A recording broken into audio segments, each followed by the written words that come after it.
book into the British Library.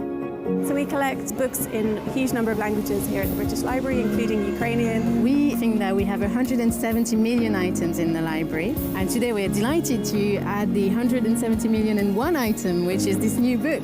We are absolutely delighted to receive a copy of the Sanctuary Foundation's book today, and we're really looking forward to adding it to our collections. It's going to be available for future generations, so anyone who wants to see what happened during the time of the Ukraine war and what was being done in the UK to support children here, they'll be able to request this book and use it, and people to know that kids in the UK here felt really passionate about literature. So we're really proud to take this in, and really proud of Hannah.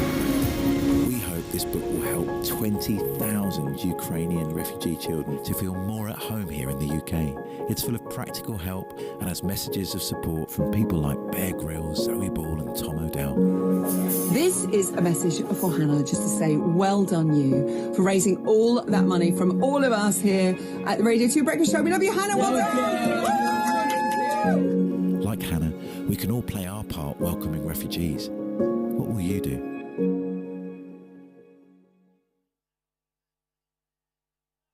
You work for the Sanctuary Foundation, which is a coalition of charities set up to support any refugees that come into this country. What you're doing is amazing, and I want to help, and I know there's a lot of people out there who want to help as well. What is it that has inspired you to try and help Ukrainians? Well, I think we've all seen harrowing, terrible photos and footage, and it just makes your heart break for these people who are in this situation. So, of course, we want to reach out in compassion. And we've had 11,500 people sign up at sanctuaryfoundation.org.uk to say we want to help.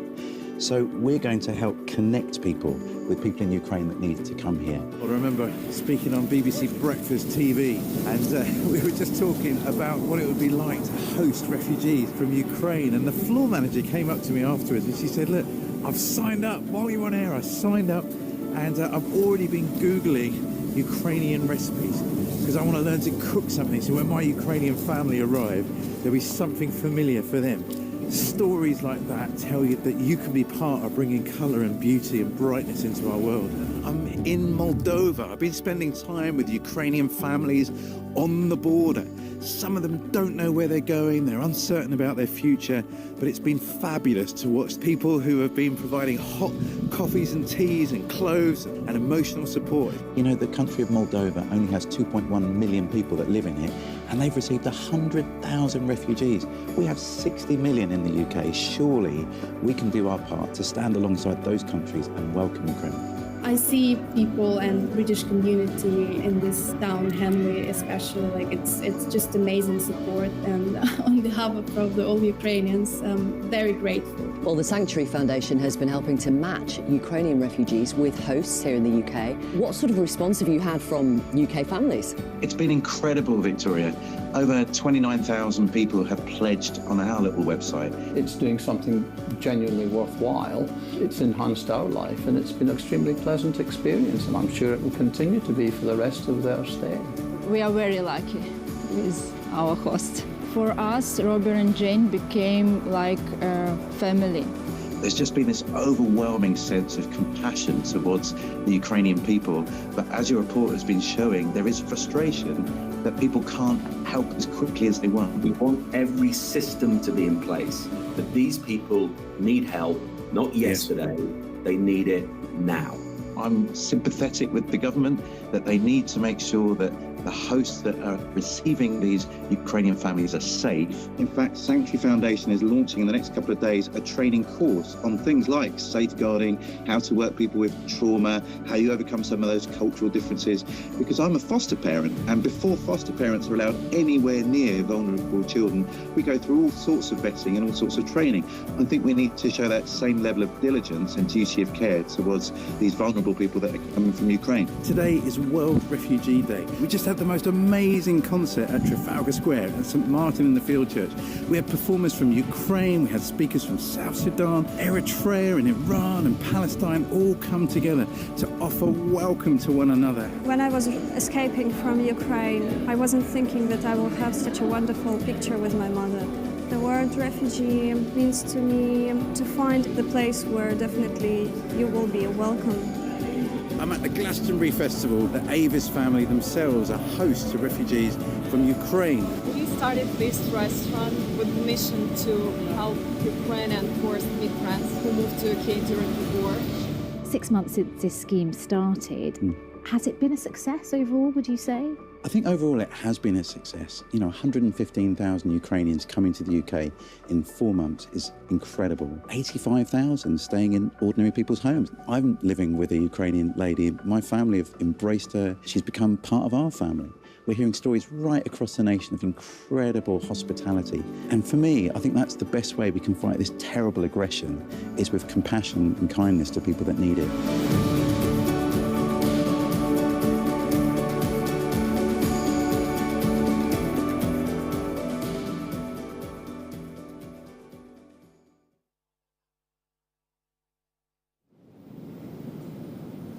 No one leaves home unless home is the mouth of a shark.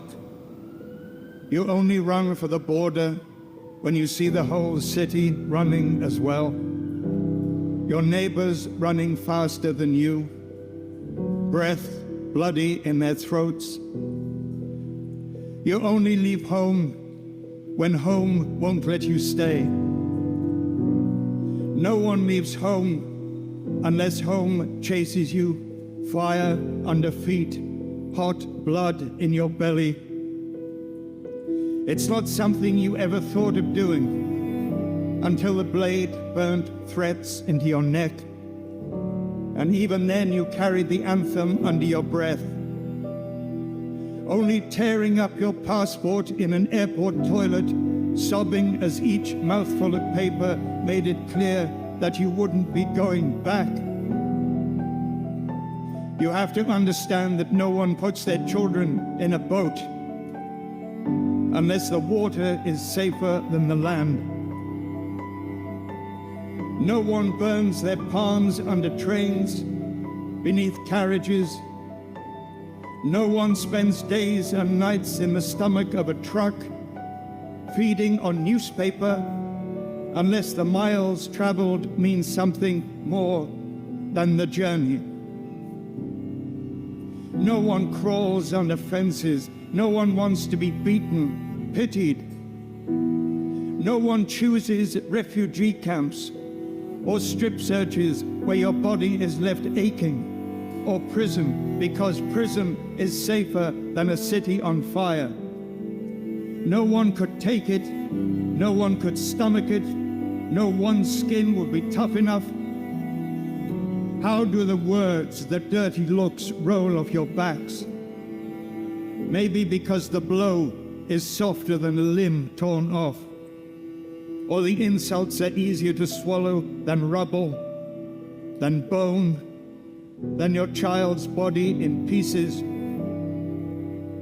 I want to go home, but home is the mouth of a shark. Home is the barrel of the gun. And no one would leave home unless home chased you to the shore, unless home told you to quicken your legs, leave your clothes behind, crawl through the desert, wade through the oceans, drown, save, be hungry, beg. Forget pride. Your survival is more important. No one leaves home until home is a sweaty voice in your ear saying, leave. Run away from me now. I don't know what I've become, but I know that anywhere is safer than here. Thank you.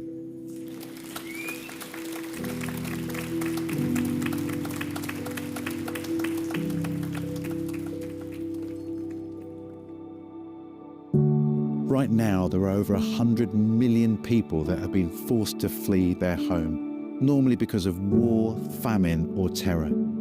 We at Sanctuary Foundation want to be part of a global movement of people that will do everything we can to make sure refugees have somewhere safe to call home. One practical thing that you can do is to sign up for our mailing list so that we can keep you informed on the practical things you can do to speak up for refugees and practically help and serve people find somewhere safe to live and some meaningful work they can be involved in. Thank you so much. Together we can make a huge difference for every single refugee that needs us.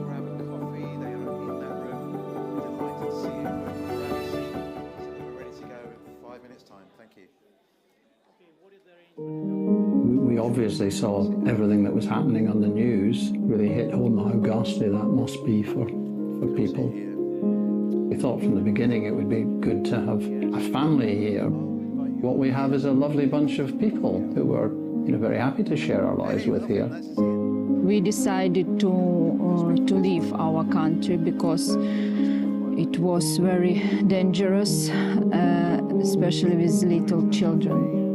We are very lucky because our host is great people. Robert and Jane became like a family for us. Robert helps us with documents, with everything. And Jane, she's very kind to our children. We are very lucky with our host. They're good company and they've been very helpful and just generally a very enjoyable experience. With the hot weather, we've had lots of outside eating experience and barbecues, and one of our guests is a brilliant barbecuer and taught me a lot, so my barbecues will be much better from now on. Occasionally we use a little Google Translate app to do something, so communication has been fine. It's enhanced our life and it's been a very extremely pleasant experience, and I'm sure it will continue to be for the rest of their stay. Certainly for us it's been a very positive experience. Yeah, go for it folks, go for it. You have opportunity to save our lives of Ukrainian people, but not only our and our children's life, and give us a hope to have a normal life. Please consider becoming a host. You can make a real difference to the lives of Ukrainian people, saving their lives, giving them hope. The process is a lot easier than it was when this scheme was first opened, and we'd love to guide you through it. So please consider opening your hearts and your home to Ukrainian refugees that really need you. Thank you.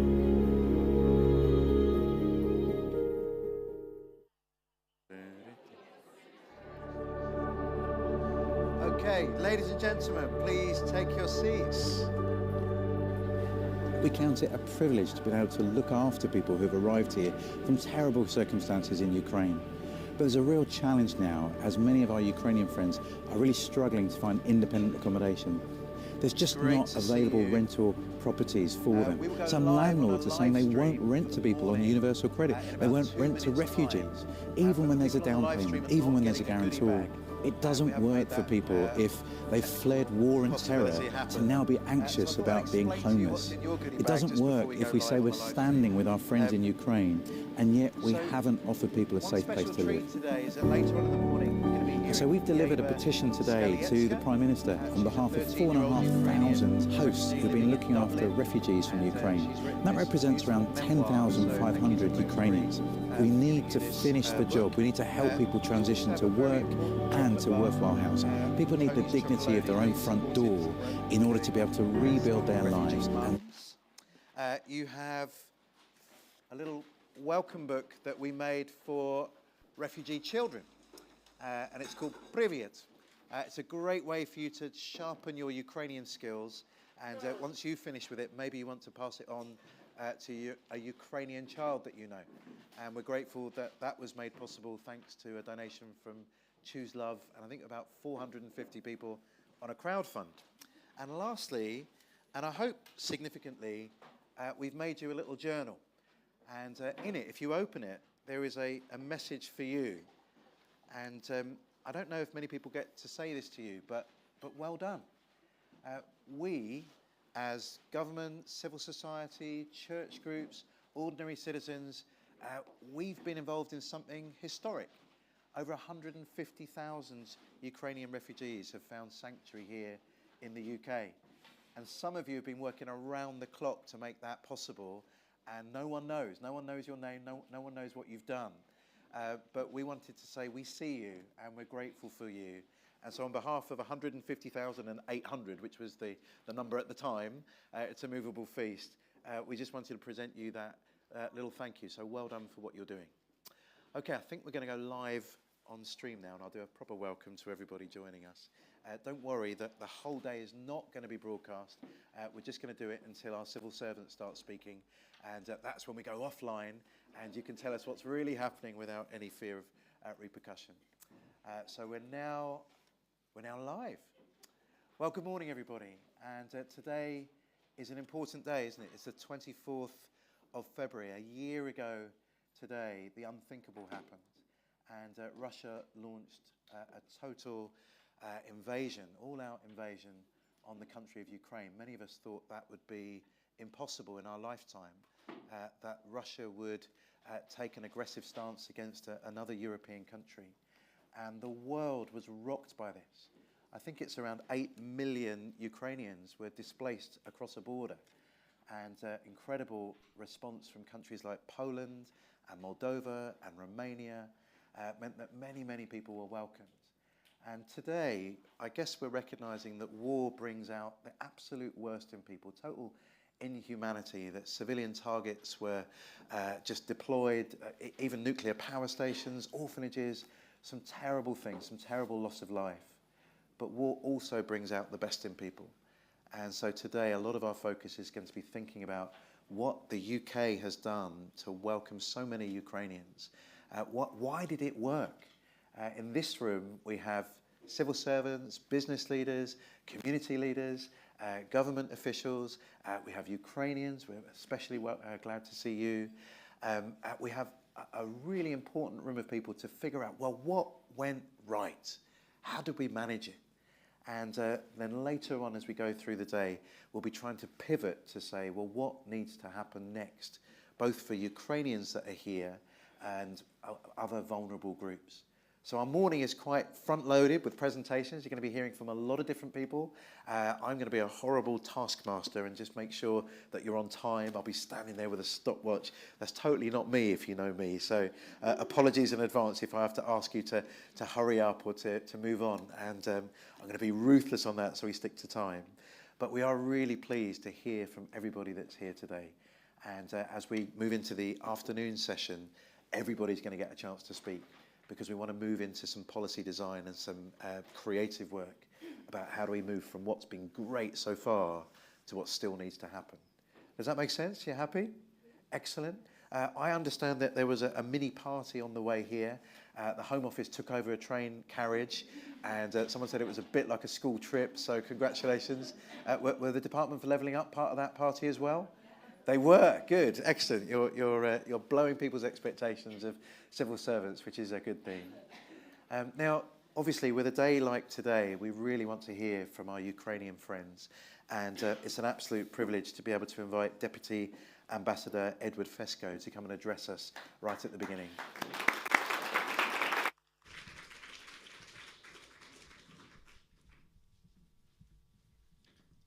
Thank you for your kind words. Thank you for the great introduction. This is a day that does not leave Ukrainians without emotions.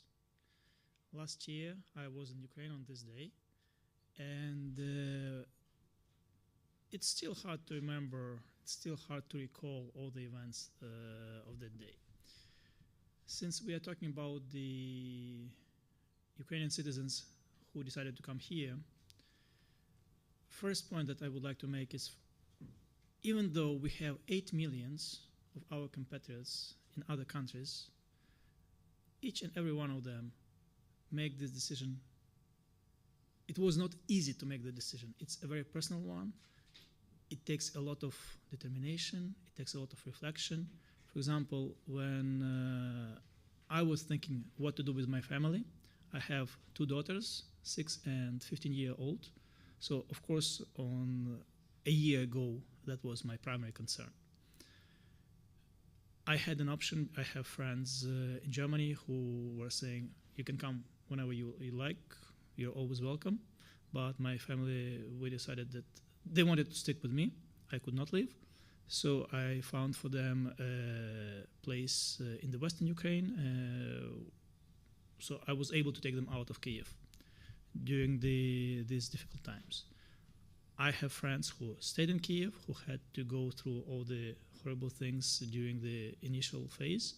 I have friends from Kharkiv.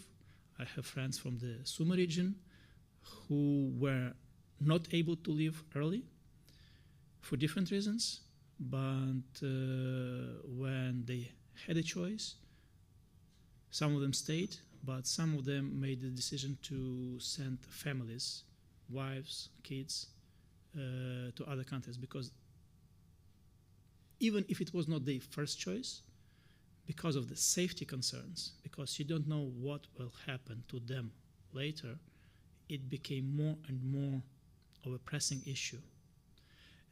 And the point also, which is important, to have an ability, to have an open door, to have the option to leave, does not corner you. So if you have that option, you feel more confident even staying in the country, because you know there are people outside who can reach out, who can support you. And when we are talking about the UK response, it was extraordinary. UK is basically the farthest country in our region, in the European region, from Ukraine. So it's not the first country of choice for Ukrainians to come here. As you mentioned, we have over 8 million right now. In the UK, we have under 200,000 that actually arrived. So not a huge percentage, but I would say the footprint that they are living here is huge. And I have to recognize the efforts of the Home Office, of all the government departments who were able to put together the scheme that really started working. As a civil servant, I know how hard it is to get things moving that fast. How that you had to reconfigure lots of your internal processes, application procedures, processing times, border controls. Kudos to you guys, job well done. And now that we are already 12 months into this horrible situation, into the invasion, our assessment is that the majority of people who had intention to come here to the UK, they are already here. So there will be newcomers, but not in the same numbers. So what should be the priority for the next phase? It will be more difficult to find sponsors for newcomers, and whatever sponsors will be forthcoming, they probably will be advised to take on board people who are in the situation when the relationship with the previous sponsor didn't work out, or they had to change a location to move from one council to the other council. So I envision that the next phase of your work will be more focused on working with the people who are already here. And then again, there are two big groups, very rough groups. One group are the people who are able to stand on their own, who are looking forward to become independent, to move out, to start working, and that's most of them. But for a portion of those Ukrainians who are here, that's not an option because they are either elderly, so they are not in a very good position to find a job. They are not as at ease with the language. It's not easy for them to pick up the language, even with the language courses that are offered. So the older people, they will have to be looked after. So that's one thing. The other side of the spectrum is young or younger generation ladies with children, especially small children. The person wants to work, would like to go to work, but she has 3 kids to look after. And even if they are not even of the school age, that person will need a lot of support, social network support, from social services support. And I know cases when people were coming with small children and then ladies were pregnant, so they had to give birth here, and that's also puts a huge pressure on them to look after this helpless small person, but that's basically the only thing that you have from Ukraine. So it's an extra psychological pressure on those people. And that's very hard for them because they cannot get their husbands here because many of them are in the military and it's not that easy to get a permission to leave the country. So for them, the psychological support, social support is hugely important. It's hugely important. And that's, I think, where the next of your focus should be. And just to put maybe some things in the perspective, when we talk about 8 million people, what is the impact on Ukraine? 8 million people is more than population of Belgium. It's more than population of Portugal. It's more than population of Greece. That's a huge number. That's a huge hit for Ukraine, for Ukrainian economy, because these people who are taken out of the workforce, and with our GDP down by 30%, you can only imagine the effect downstream. So we also, when we talk to our partners abroad, and sometimes there are questions, legitimate questions. Okay, how long do we have to look after them? Why do we have to take Ukrainians? Because they just divert the resources. There are some statistics from the National Bank of Ukraine in terms of how much money every month is spent by Ukrainian citizens abroad. It's estimated at least $2 billion every month is going out of the Ukrainian economy through Ukrainian issued banking cards. So by person, it's about $300 per month. Not a huge amount, but when you multiply it, that money, it's that in other case would have been working in Ukraine, now they're being spent outside Ukraine, and it's $2 billion every month. So when we are talking to our foreign partners, we always point out that Ukrainians are not a burden. In most cases, they want to be contributors to your societies, to be independent, to be grateful. They do recognize all the good things, the kindness, the welcome that was shown to them, and they really appreciate it. And I really want to thank the UK government for all the things that have been done last year, and I'm sure there are things to be done this year, because no matter how much we would like this war to end tomorrow, it's not ending tomorrow. And for government officials, for civil servants, we do realize that we have to plan for a long haul. And if we start doing this as if it's going to last for quite some time, the effect will be much better than if we think that, oh, maybe in the months it will not be a thing to worry about. It will be a thing to worry about. Thank you very much. I'm looking forward to the discussion. Thank you.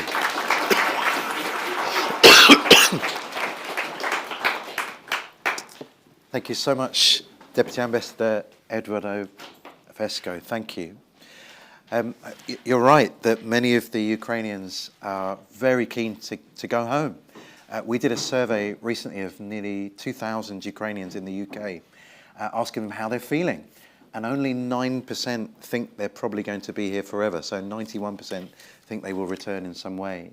99% were full of gratitude to the UK for the response that's been given.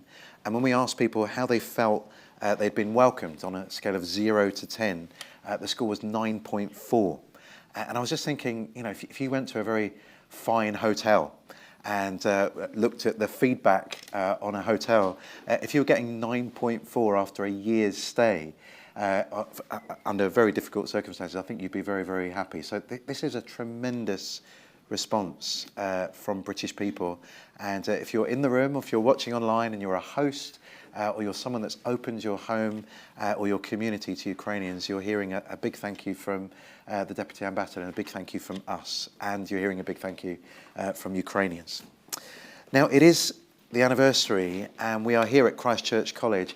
We're here at Christ Church College primarily because of Claire. Claire is the chaplain of Christ Church College and an old friend of mine, well, a young friend of mine, I'm sure. And we thought it would be appropriate just to have a kind of moments of remembrance. We are going to observe the 11 o'clock minute silence, but we thought we could just spend a little bit more time on it now. You don't have to be a person of faith to be able to recognise a moment of remembrance. So that's what Claire's going to lead us in, but you can feel free to opt out in any way that you want to. But there were so many people that have had their lives turned upside down, so many people that have lost their lives. We thought it would be appropriate just to spend a moment before we dig into the rest of our programme to recognise that. So over to the Reverend Claire. Thank you, Krish. And a warm welcome on behalf of Christ Church to everyone here. And yeah, we were really happy to be able to offer this space, especially on this day. We were able to host a family here at Christ Church as well. So we're delighted to be able to extend that. And so thank you to Krish and also to Beverly and all the team for organising this so beautifully. So I just have two very ancient prayers that we often use in the cathedral, and in the middle of the two we'll just have a short pause for prayer and reflection. O God, who would fold both heaven and earth in a single piece, let the design of thy great love lighten upon the waste of our wraths and sorrows, and give peace to thy church, peace among the nations, peace in our dwellings, peace in our hearts, and peace in Ukraine. Through thy Son, our Saviour, Jesus Christ. Amen.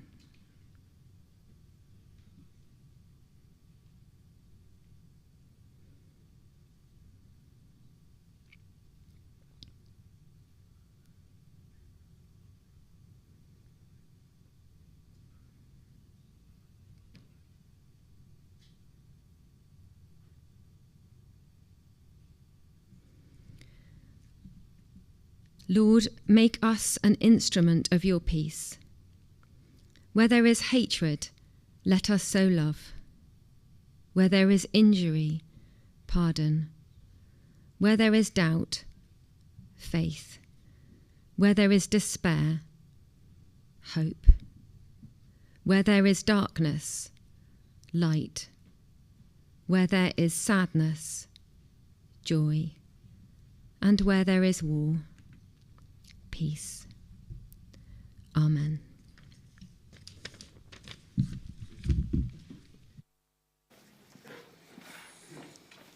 Thank you, Reverend Claire.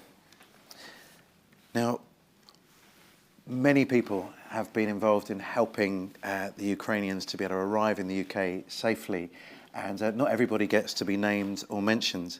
But I guess the kind of leading face of that movement was our next speaker, Lord Richard Harrington. And Richard had a history of helping refugees come here, in that he led the government's response to Syria. And I think that the speed and scale of the response wouldn't have been possible without someone of Richard's vision and capability in the driving seat. So it's a real privilege to be able to hear from Lord Harrington right now. This is his kind of first major public speech since he stopped being refugee minister. I'm still hoping he'll come back one day, but you never know. So this is an important moment, and we're really glad to have you here. Over to you, Richard. Round of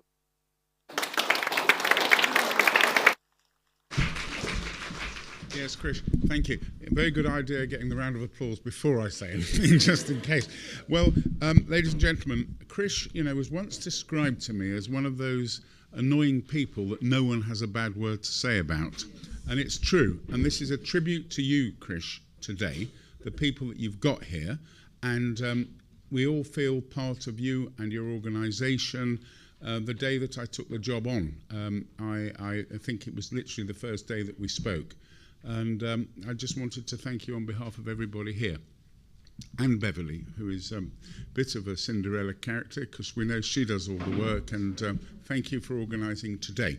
Well, ladies and gentlemen, I wanted to really use this occasion to, we all like self-congratulation, and I think it's fair to say that with everybody in this room and everything that everyone has done, and I'm very pleased to see so many of our officials from the civil service here, that we can at least say, as Chris said at the beginning, that more than 150,000 Ukrainians are here. My message today really is to say, yes, I'm very pleased to call it very successful on behalf of this country. And there's lots of encouraging numbers, people going into employment, people, children being educated, and the homelessness that often gets the publicity is very regrettable, but it's lower than numbers than we first thought. Of course, people think of homelessness in terms of not the legal definition, which is that the local authorities then have a duty which the government pays them for to house them, but people think of homelessness as sleeping literally rough in the streets. And I always say, yes, there is a problem after the sponsorship period is finished for some people. We ask for a moral commitment of 6 months, and I say a moral commitment, obviously it's not a legal commitment, and the majority of people have extended that. But I always say, well, actually, if it wasn't for the Homes for Ukraine scheme, for the sponsorship scheme, then everyone would be dependent on local authorities. Because politicians make promises, and Boris called me, and I have to say, Boris Johnson, those people that know me politically, we've not always had the best of relationships since he took the whip off me and I had to resign from government last time. But he had the decency to call me and say that he had made this promise to my good friend Vladimir, we're having an uncapped number of refugees, which of course is a great political promise. And to give credit to Boris Johnson, he meant it. I mean, he was not doing it for cheap politics or anything like that. But of course, the reality is not the words, it's what are we going to do? Because the last influx of people that we'd had from Afghanistan was, whilst people were saved, and I do not take that lightly when people are given sanctuary compared to how they were before, but as it's well known, the majority of them were in hotels and were going nowhere. And then somebody mentioned, I'm not sure it was, that I'd done the Syrian refugee programme, for which I had the pleasure to work with Paul Morrison and other people here. The first time, Joy, in fact, most of us on the train should have our little badges from that period. But it was very significant, and the reason I just want to mention it is because it was the first time a cross-governmental team was used in this context. I mean, I was technically a minister in 3 departments at the time.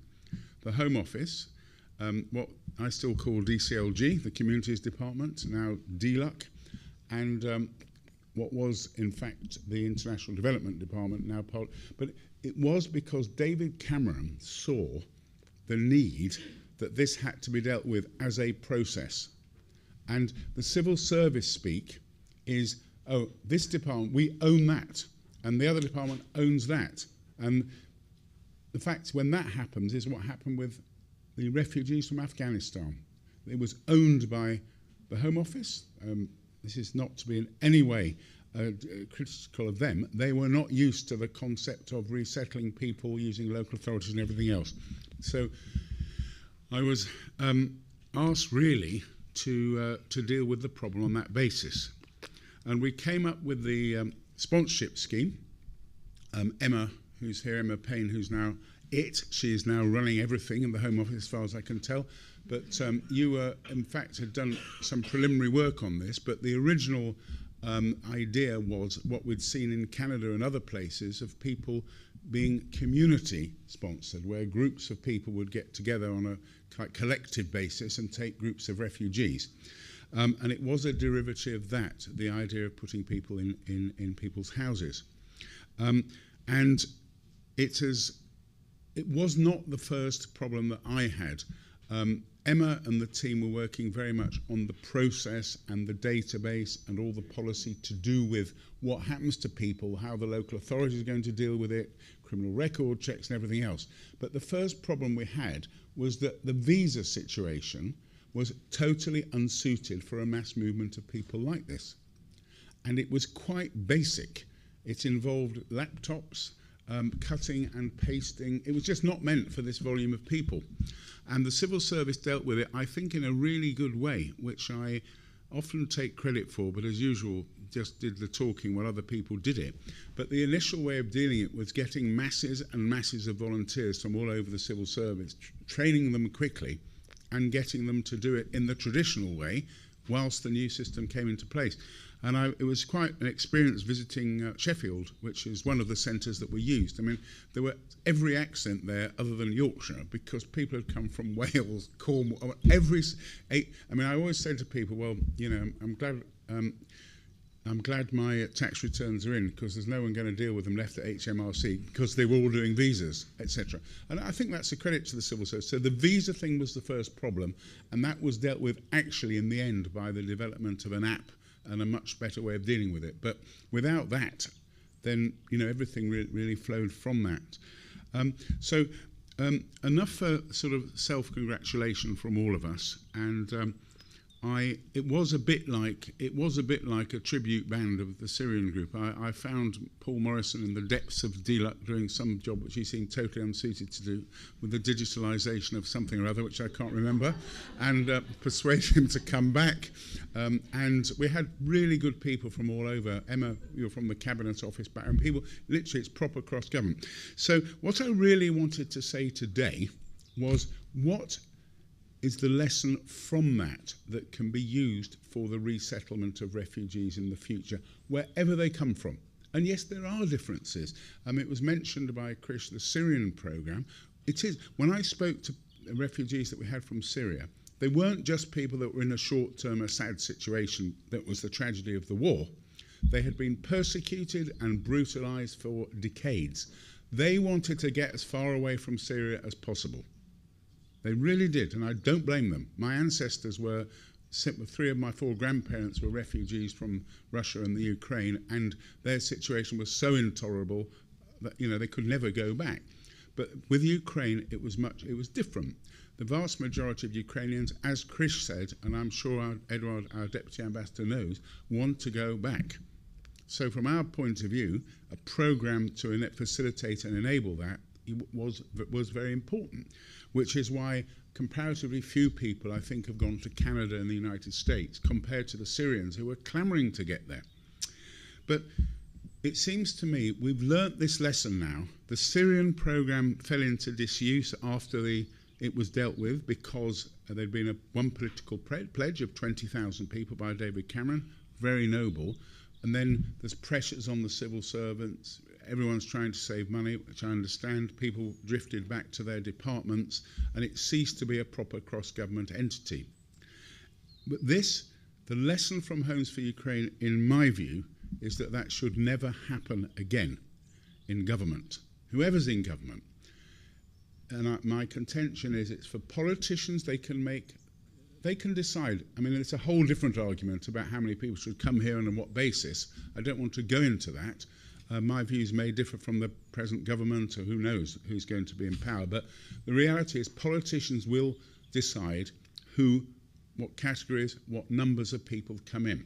So what I'm saying is that this sponsorship system and derivatives of it should be the recognised way for dealing with resettlement of people from wherever tragedy happens in the world. And it will always happen, unfortunately. It always happens in history, and it will continue to happen long after the Ukrainians, I hope, are peacefully back at home rebuilding their country. So we must not forget.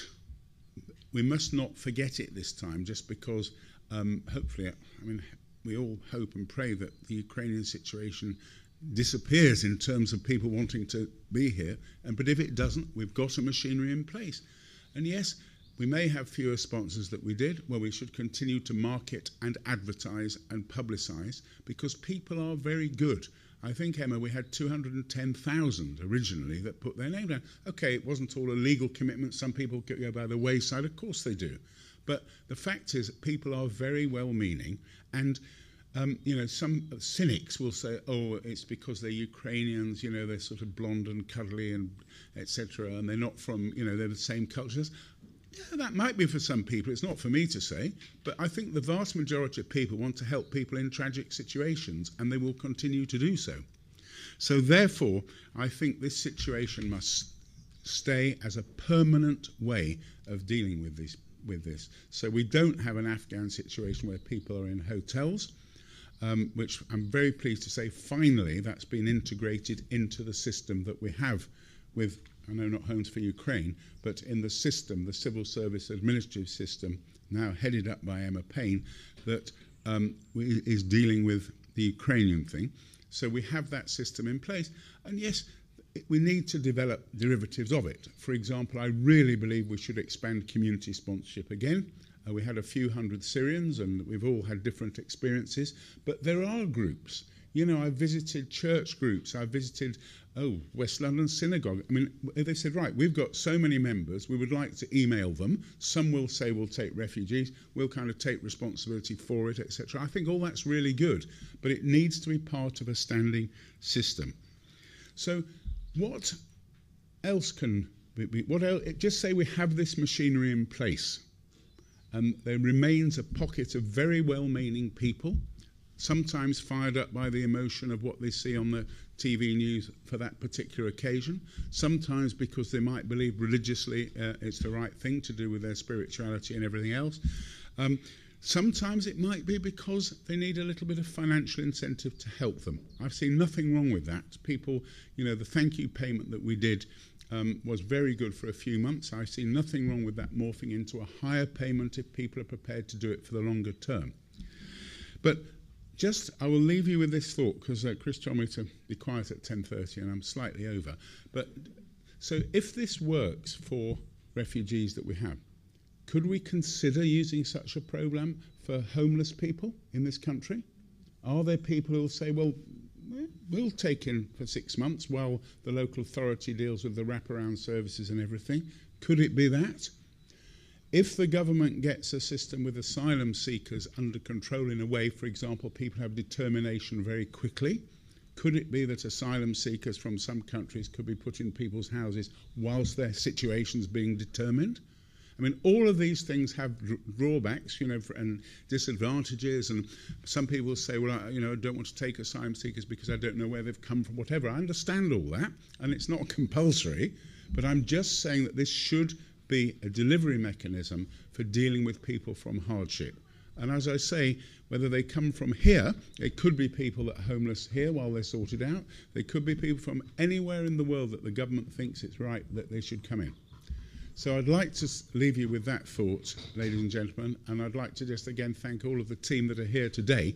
I imagine Marsham Street's pretty empty today. If you read the newspapers, you think it's empty every day, but it's not, because there's a very determined team there to make this work. And thank you to all the other organisations that are here. Thank you very much.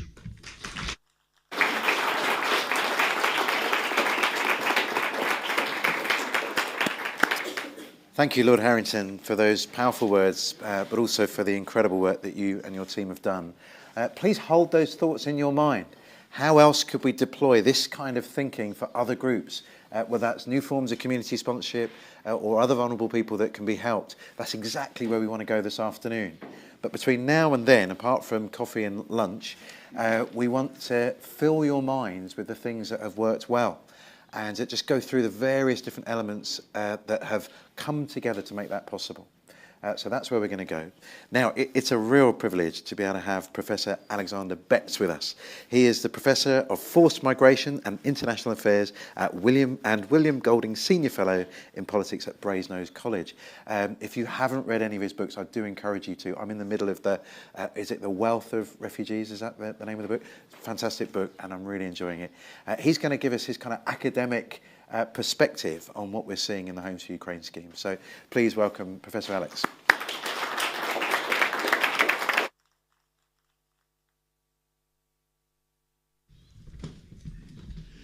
Thank you very much, Krish, and a warm welcome to Oxford on behalf of everyone at the university. And thank you very much, Krish and Beverly, for choosing to host this event in Oxford. It's extraordinary to witness the solutions-oriented, positive and constructive focus that the Sanctuary Foundation brings to what could otherwise be quite contentious and divisive debates. To be willing to bring together politicians, civil servants, NGOs, and to unify them around common themes is a real credit to the organisation. And it's a brave thing to give the microphone to an academic for 20 minutes. We're not known for our solutions-oriented approach so much as critique. But what I'm going to try and do is be even-handed in the kind of scorecard I offer to Homes for Ukraine and forward-thinking and seek to emulate some of the inspiration I take from Krish's very constructive approach to these conversations. I think it goes without saying that it's a particularly huge honour to speak on the first anniversary of the Russian invasion of Ukraine. I've spoken to several Ukrainian friends this week, and for them this is a very emotional day that brings back memories of what happened a year ago. I think many of them have recalled that a year ago their peaceful and democratic country was turned upside down by Vladimir Putin's tyranny. It's also a reminder that almost literally anyone can become a refugee pretty much overnight. That this isn't something people choose. It isn't something that's limited to the poorest and most fragile countries and regions of the world. It's something that is a common challenge facing humanity and a common responsibility that we all face as members of the global community. Since that day a year ago, as we've heard, 8 million Ukrainian refugees have been forced to flee, some 20% of that country's population, in addition to millions more internally displaced. And the frontline countries like Poland with 1.5 million, Germany with 1 million, the Czech Republic with 500,000 have received the majority of those refugees. And this has been the largest population movement in Europe since the Second World War, with challenging demographic elements. The majority of people moving have been women, with many children and elderly people. I think it's important to recognise, as we've heard, that while the numbers that the UK has taken are relatively small in the context of those wider numbers, the innovation around Homes for Ukraine and the other schemes the UK has adopted are very important and potentially a source of best practice in the way we've heard from Lord Harrington just now. They offer things that we can learn from, not just moving forwards in our response to Ukrainian refugees, but also more broadly for other populations and for our national refugee policy. This is a chance to think about the UK contributing to best practice globally. I want to ask 3 questions. What's been successful about the UK response? And break down in a bit more detail some of the things we've already heard. Secondly, I want to ask, what can we learn for our resettlement policies, our community sponsorship schemes, and our policies more broadly? And thirdly, what does this mean for UK refugee policy more broadly? Where should we be going with a UK national refugee policy, and what role should community sponsorship schemes play in that broader picture? And my aim is to give praise and credit where it's due, but also to push for more where the evidence suggests it's needed.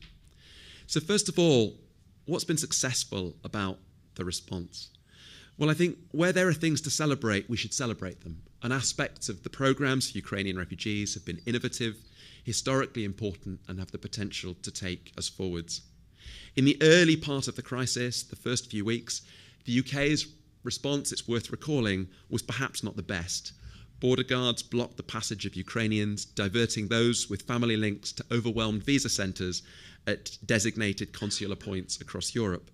Yet by mid-March, less than a month after the invasion, it's worth noting that with widespread public support, with the public pushing the government and the government, to be fair, and civil servants responding, the semblance of a policy framework rapidly emerged with 3 core elements. The Ukraine Family Scheme for people fleeing Ukraine who have family members who are British citizens or based in the UK came into existence. The Ukraine Extension Scheme allowed people who were already resident in the UK to remain in the UK for 3 years and to access benefits, work and opportunities to study. And of course, most importantly, the third element of this, Homes for Ukraine, the Ukraine sponsorship scheme, came into existence and has evolved and adapted since.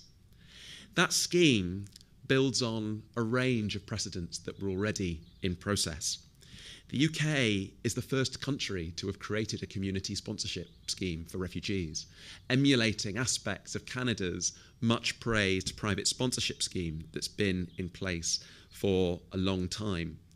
Introduced first in 2016, that community sponsorship scheme really hadn't acquired particular definition or taken in huge numbers, but it set forth the aspiration of connecting public solidarity, a willingness to contribute beyond the state with the state's role. And that innovation, being in the background, was in a way looking for a context like the Ukraine crisis to be applied to. The scheme also built on the so-called bespoke approach, population-specific approaches that can be applied by the UK to support refugee populations where we have a geopolitical interest or where there's particular public support.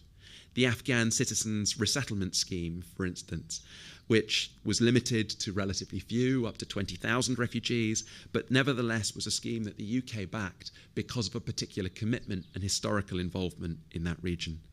And the Hong Kong British Nationals Overseas Scheme, offering the right to work, study and live in the UK for up to 5 years for British overseas nationals living in Hong Kong and members of their families.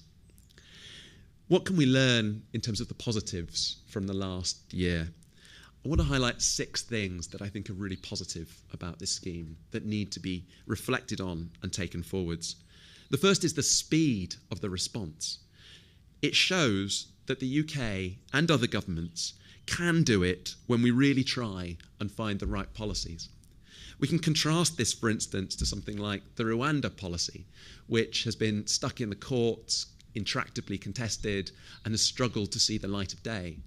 We can contrast it with long-standing debates about policies in the abstract, even the community sponsorship scheme, or aspects of the UK resettlement scheme, many years in the making, to know that where there is political will, backing from senior levels, the media gets behind it and the public gets behind it, policies can emerge and be implemented quickly.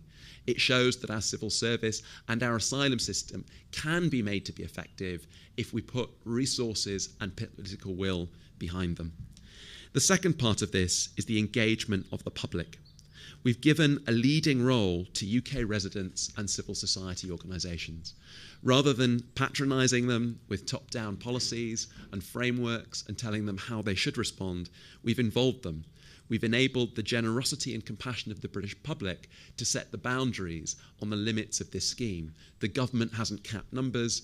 The UK public's generosity in committing to Homes for Ukraine has been there in the background. And we've already heard, data tells us about the motivations that people have had, that only around 10% of people said the payments of about £350 a month were the primary motivation for supporting the scheme. The majority, well over 90%, said amongst their motives was just simply to help people fleeing war and persecution. Many have acknowledged that the payments made this possible, but compassion, solidarity were behind this. And that's brought together people from all walks of life. I've spoke to colleagues and residents of Oxford that have never engaged with refugee questions, never thought to support charities engaged in this area, never been to a refugee camp, never travelled beyond Europe or North America, and suddenly they've had Ukrainians and Ukrainian families in their homes, and for the most part said it's been a great experience. Of course, we all see occasional horror stories where it's gone wrong in the media, but they have been relatively few and far between. The British public have been behind this, and there's also been cross-party support, which is remarkable against the backdrop of current asylum debates in the UK. The third big success, I think, is the immediate right to work, study, and claim benefits. I think it's extraordinary to reflect on how protracted debates have been about the right to work for asylum seekers and refugees in the UK. That we continue to restrict asylum seekers' access to work for 12 months and thereafter continue to limit the sectors within which they can work. We provided that right to work immediately, overnight for Ukrainians. Around 60% of Ukrainians are now in work, paying taxes, contributing to the UK economy, being of benefit to our society in the way that so many refugees and asylum seekers would like to. It's quite shocking in that context that in the debates around the Nationality and Borders Bill, we struggled so much to include passages on the right to work, which should be unifying across parties. Fourthly, I think the fact it's been free to apply for is really important and notable. In many of our schemes, we place significant fees on visa access, on application schemes, and we didn't do that for Ukrainians. That's really important to note. I think it's also really important, building on what Lord Harrington said, that we've been prepared to adapt the scheme and improve it. In December, for instance, there was a recognition by government that payments wouldn't be adequate in the context of the rising cost of living, that there were challenges around housing, and there were challenges around supporting local authorities and around the time frame for the scheme. And government and civil service have recognised that, drawn upon data provided by the Office of National Statistics surveys, and iterated the scheme. So there's been a culture of learning that I think has been great. And sixthly, only academics use the word sixthly, local authority engagement has been incredibly important. The link between central government and support for local authorities is something we lack across many of our asylum and refugee resettlement schemes. It's been strong in the case of Homes for Ukraine, and we need to learn from that. What about challenges from the scheme? I want to point to three. Note the positives outweigh the negatives 2-1, but nevertheless, there's always room for improvement. First of all, there are questions about sustainability. While we've iterated, some of the questions that needed to be answered were pushed back to a longer time horizon, understandably in the context of the speed of development, but we can learn from them now. 19% of people taking Ukrainians into their homes intended to provide accommodation for just the period of initial 6 months.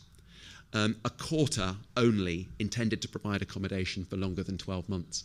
So there was a gap between initially saying households could offer a place for a minimum of 6 months versus offering people the right to stay for up to 3 years.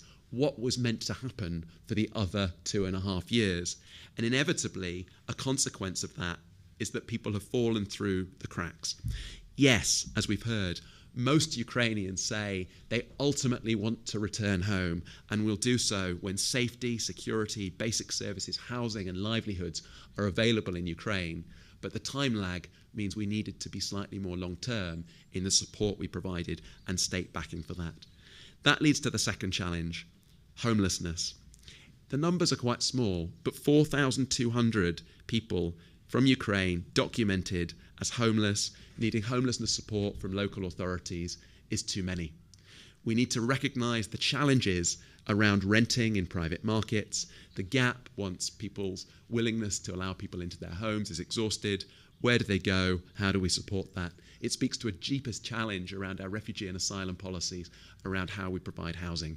It's a broader challenge. It doesn't just affect refugees, but housing is central to fixing the challenge here. And thirdly, while I don't want to be a cynic about this, the question around selectivity is one we need to address. The absence of an asylum route is the elephant in the room that looms large. While we've welcomed Ukrainians that have had the social and cultural capital and networks to get here through private sponsorship, we've closed the door of spontaneous arrival asylum. The route for people to simply arrive based on their backgrounds of persecution hasn't been available, and the charge has been made by many of selectivity by race, gender, and religion. One can flip the argument, of course, and say it's about proximity, it's about a regional response, that most refugees in the world are protected by countries within their region, and this was wholly appropriate given public engagement. But the question of selectivity, both over populations and over the routes of access and the backgrounds and the need for those pre-existing family or networks, asks questions about how we take this forwards and learn while getting beyond some of the arbitrariness of that selectivity. So what can we learn and take forwards? Well, as I've said, some of the adaptations are there. The progress and positivity is there. But I think I'd point to a few things. The right to work. There's no evidence that the right to work creates a pull factor for asylum seekers and refugees coming to the UK. Refugees have a huge amount to contribute. Many Ukrainians have accessed work, but they've also reported that they haven't been able to use all their skills. Recognition of skills hasn't always been at the level that many people would like. I've heard quotes from people like, I was more used to using spreadsheets in an office than talking about bread. Now I'm working in a bakery. I'm really grateful, but it doesn't necessarily use my skill sets to the greatest potential. We can support that with skills recognition, better access to training, and English language support that continues to have gaps. I think the community sponsorship scheme has the potential to be the best in Europe, to emulate what Canada's done. But there's a question of to what extent we can have both a general scheme that's open to the broader populations that Lord Harrington alluded to, as well as the bespoke schemes that challenge geopolitical interests and public engagement around particular populations at a moment of crisis. We can also take forward greater support and communication with local authorities. I'd contrast the brilliant engagement of the Department of Levelling Up Housing and Communities with local authorities on Homes for Ukraine with some of the policies in which spontaneous arrival asylum seekers are often dispersed to local communities without prior consultation with local authorities and without adequate funding and support. We can do it, and we need to do it more broadly and for other nationality groups with much more consistency. Finally, the third question I want to touch on is what does this mean for how we improve British refugee policy as a whole? Forced displacement is one of the defining global challenges of our time. There are over 100 million displaced people around the world, around a third of whom are refugees. Those numbers will grow in the context of authoritarianism, conflict, fragile states, and increasingly the climate crisis. It will be a challenge not just for us, but governments around the world. Britain, global Britain, as an actor in the world, needs to take its refugee policy seriously. It's not that Britain can take numbers beyond its proportionate share, but it can play a role in innovating and engaging globally. It needs a global refugee policy, not just in this area, but building on innovations like this, so that we have a framework, as we have for other global challenges, from climate change to pandemics, to think about a footing that's unifying, a language that's unifying and values-based, that takes our public with us and is both pragmatic, principled, and also effective. So I'd ask the government to build that policy framework, a common language that takes examples like this, best practice, and drives them into the future. We need it more than ever in the aftermath of Brexit. We no longer have access to the common European asylum system. So what should that British national refugee policy framework look like? It should be values-based. The history of UK refugee policy has been about compassion, multilateralism, and innovation. From Belgians in the First World War to Jewish refugees fleeing the Holocaust to Ugandan Asians 50 years ago, we've provided sanctuary at times when we've been at our best. And compassion is a central British value that's brought out by Homes for Ukraine. Multilateral engagement has also been part of that. We've been a founding signatory of the 1951 Convention on the Status of Refugees. Historically, we've been one of the leading funders of the UN Refugee Agency. And we've been innovative through this scheme, through job compacts for Jordan and Ethiopia, and leading the first ever World Refugee Year in 1959. Our refugee policy, though, has to be at three levels, almost concentric circles that think about this problem. A global level of global engagement and shaping the global system. A national level at our borders that includes space for safe and legal routes. And a local level where we have a national integration policy. And in all of these areas, there are things we can learn from our response to Ukraine. At the global level, this is not just a Home Office or DULUC area. It involves FCDO, needing to use humanitarian and development to support countries like Jordan, Lebanon, Turkey, Kenya, Ethiopia, Uganda, recalling that prior to the Ukraine invasion, 85% of the world's refugees were in low and middle income countries. We need to use Britain's influence around the world to support those countries, but we also need to re-engage with UN schemes like the Global Compact and shape them for the better.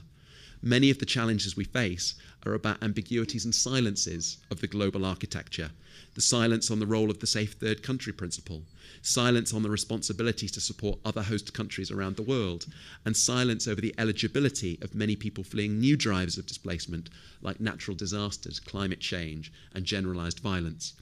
The UK is losing international credibility post-Brexit, and in the context of proposals like the Rwanda policy, it needs to renew that and engage globally if it's to support protection for the majority of the world's displaced, provide resettlement to those populations, and also ensure refugee numbers are manageable. Safe and legal routes. I think the elephant in the room is what I would call the asylum question. For all that's great about the Ukraine scheme, we are closing our borders to asylum seekers, and the de facto policy of the UK government is effectively to end asylum. No minister would use that language directly, but we can see from the Nationality and Borders Act that it's become illegal to enter the UK without the relevant visas and paperwork that most refugees simply cannot access. We've seen the default policy of many ministers being the Rwanda policy, one which is yet to be implemented but is intended to be a deterrent to attempting to access the UK. Being a refugee and setting foot in France does not make you a criminal, and it should not make you a criminal.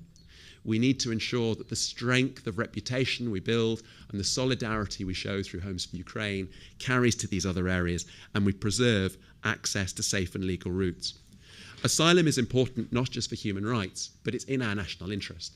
The fact of upholding a right to asylum supports other countries to maintain that commitment, and that commitment is absolutely crucial in order to ensure that other countries, Kenya, Uganda, Lebanon, Jordan, also maintain their open borders in ways that support our interests. Finally, integration. We need to clear backlogs, support the right to work for people seeking asylum, support accommodation by ending the 37,000 refugees living in substandard accommodation, and provide better support for local authorities.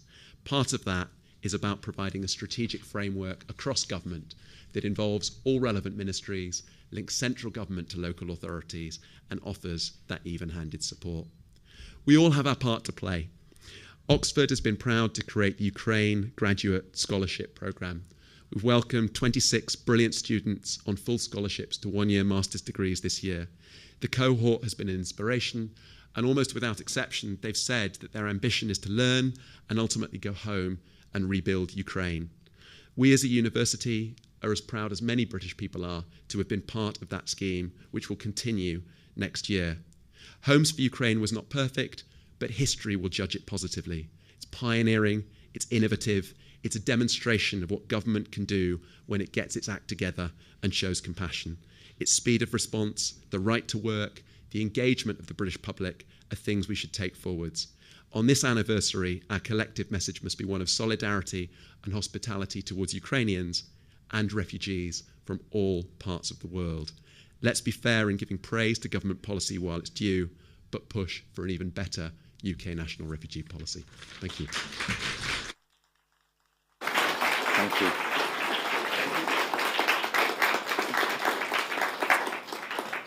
Thank you, Professor Betts, for your provocation and your encouragement. I think you were very fair to us, so we appreciate that.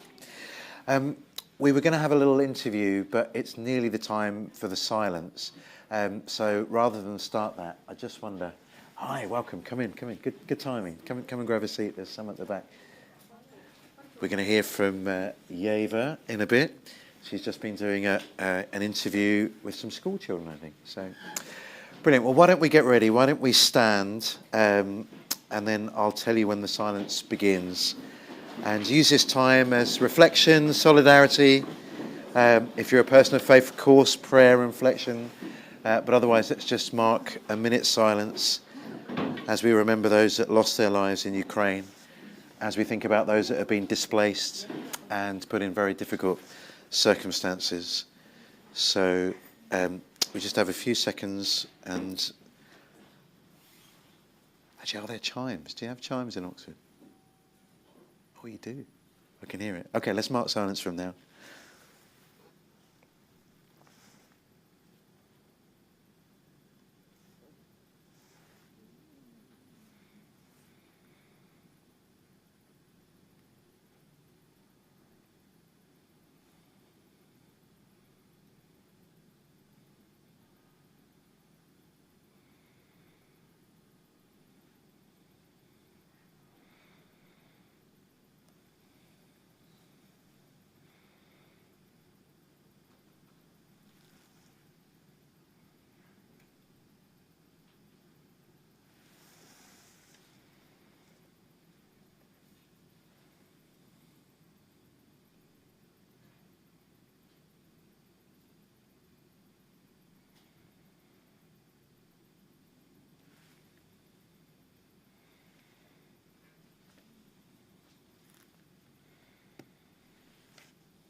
So we remember those that passed away, whose lives were cut short. We remember those who have been displaced. And we commit ourselves to do our part in making a fairer and juster world, a world full of peace and compassion. Thank you. Please take a seat. And if there's a seat near you, put your hand up so that Yeva and her group, there's one at the back. There you go. Come through at the back there. Great. I'm going to interview Tanya now. So you can go down the side there. Is that all right? Or through the middle. Come out, Tanya. So it's been my privilege to get to know Tanya over the last year. And Tanya's come to the UK as a refugee, but has been working with Bucks County Council to help Ukrainians arrive here well. Just tell us a little bit about your story, Tanya. Yeah, thank you, first of all, Krish, for organizing this event and for inviting me here. It's a great honor. And, I would like to speak from 3 points of view, because we are all a summary of some beliefs about ourselves. We play different roles. Like I am a refugee here. I'm a mom of 9 years old. I am, at the moment, I work for community impact Bucks, and I work with communities that support Ukrainians very closely. And so I would like to speak from this point of view. And when the war started, I was finishing my study, my master degree as a clinical psychologist, and I'm thinking about it all the time from this point of view. So I want you to think about this story and about this experience from self-identity point of view. And if you ask yourself, what is self-identity? Self-identity is a summary of our beliefs about ourselves. And these beliefs we are getting from outside, from the world. Our brain constantly is asking us 1,000 questions every second without you realizing it. Who am I? Where am I going? Am I good? Am I protected? Am I saved? Am I loved? And constantly it's seeking for provement that the picture that it's got inside is true. So when I woke up on February 24th, I heard a siren. I was in Lviv because, well, I live in Kiev, but for my study I had to move to Lviv, western part of Ukraine. We got a flat in the central part of Lviv, very close to sirens. And I woke up really early, and I've heard these sirens, and this sound is still with me all the time. Every time I hear any sounds that's similar to it, it's bringing me back to that part of my life. But I want to go on talking about self-identity, right? Here, when you come to this conference, you will have slight changes about yourself. Now you are all people who've been to this conference, who were participating, speaking, listening, brainstorming, right? It's some slight changes in your self-identity. But if your country is invaded or war is taking lives of your compatriots, of your even friends and relatives, you may experience a major change of your self-identity. You may experience even loss of your identity. And I want to say that it's a very important issue. We have to remember all the time about Ukrainians and about any people who are in situations like Ukrainians now at the moment. Thank you, Tanya. Thank you, Tanya. We're looking forward to you contributing around our tables as we go through. But it's so important, isn't it, to hear personal experience, that as we think about 150,000 people, we need to hear each individual story. And so it's so grateful that we have you here today. Thank you, Tanya.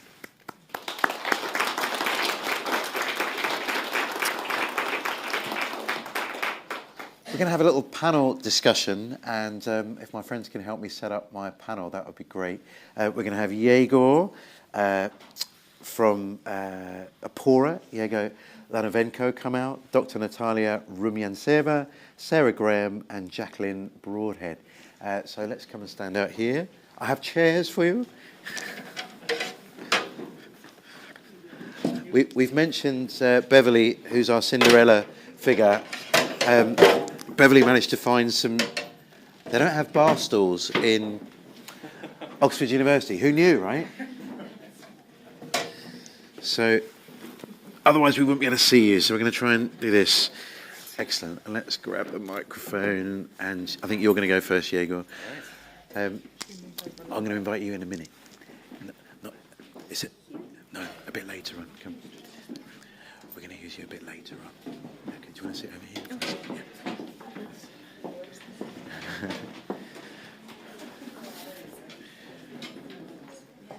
Great, excellent. So we've talked quite a lot about central government and the roles that the civil service played, but actually there was a whole other level that wasn't just hosts and individuals.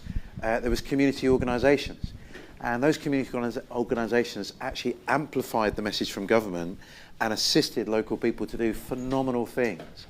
And so I just want you to get a little snapshot of what that looked like. And Yegor, why don't you go first? Tell us about Apora, how you got started and some of the things that you've been doing. Absolutely. Thank you, Krish, for having me and some of our colleagues here today. It's great to see so many of us finally in person. So thank you for not just bringing us here today, but connecting all of us throughout the last year. So my name is Yegor Lanovenko. I'm chair and founder of Apora, which is a charity that supports Ukrainians affected by the war to rebuild their lives sustainably for the long term in the UK. We started Apora on this date, exactly a year ago. Before any of the schemes were announced, we still knew that the UK would support Ukraine, would support Ukrainians, and that community would need a dedicated space for support from fellow Ukrainians and the wider civil society, and that's where we brought our team together to start. Before the Homes for Ukraine announcement, we were helping people navigate their way here to the UK, reuniting with families, funding travel, providing reliable information. But then in mid-March, everything changed with the great announcement and promise of support from the UK government through the Homes for Ukraine scheme. And of course, we saw the absolutely physically overwhelming response from the British public in coming forward and offering their willingness to help. We had thousands of people contact us, asking us how they could reach the community of Ukrainians that we knew existed and wanted to come.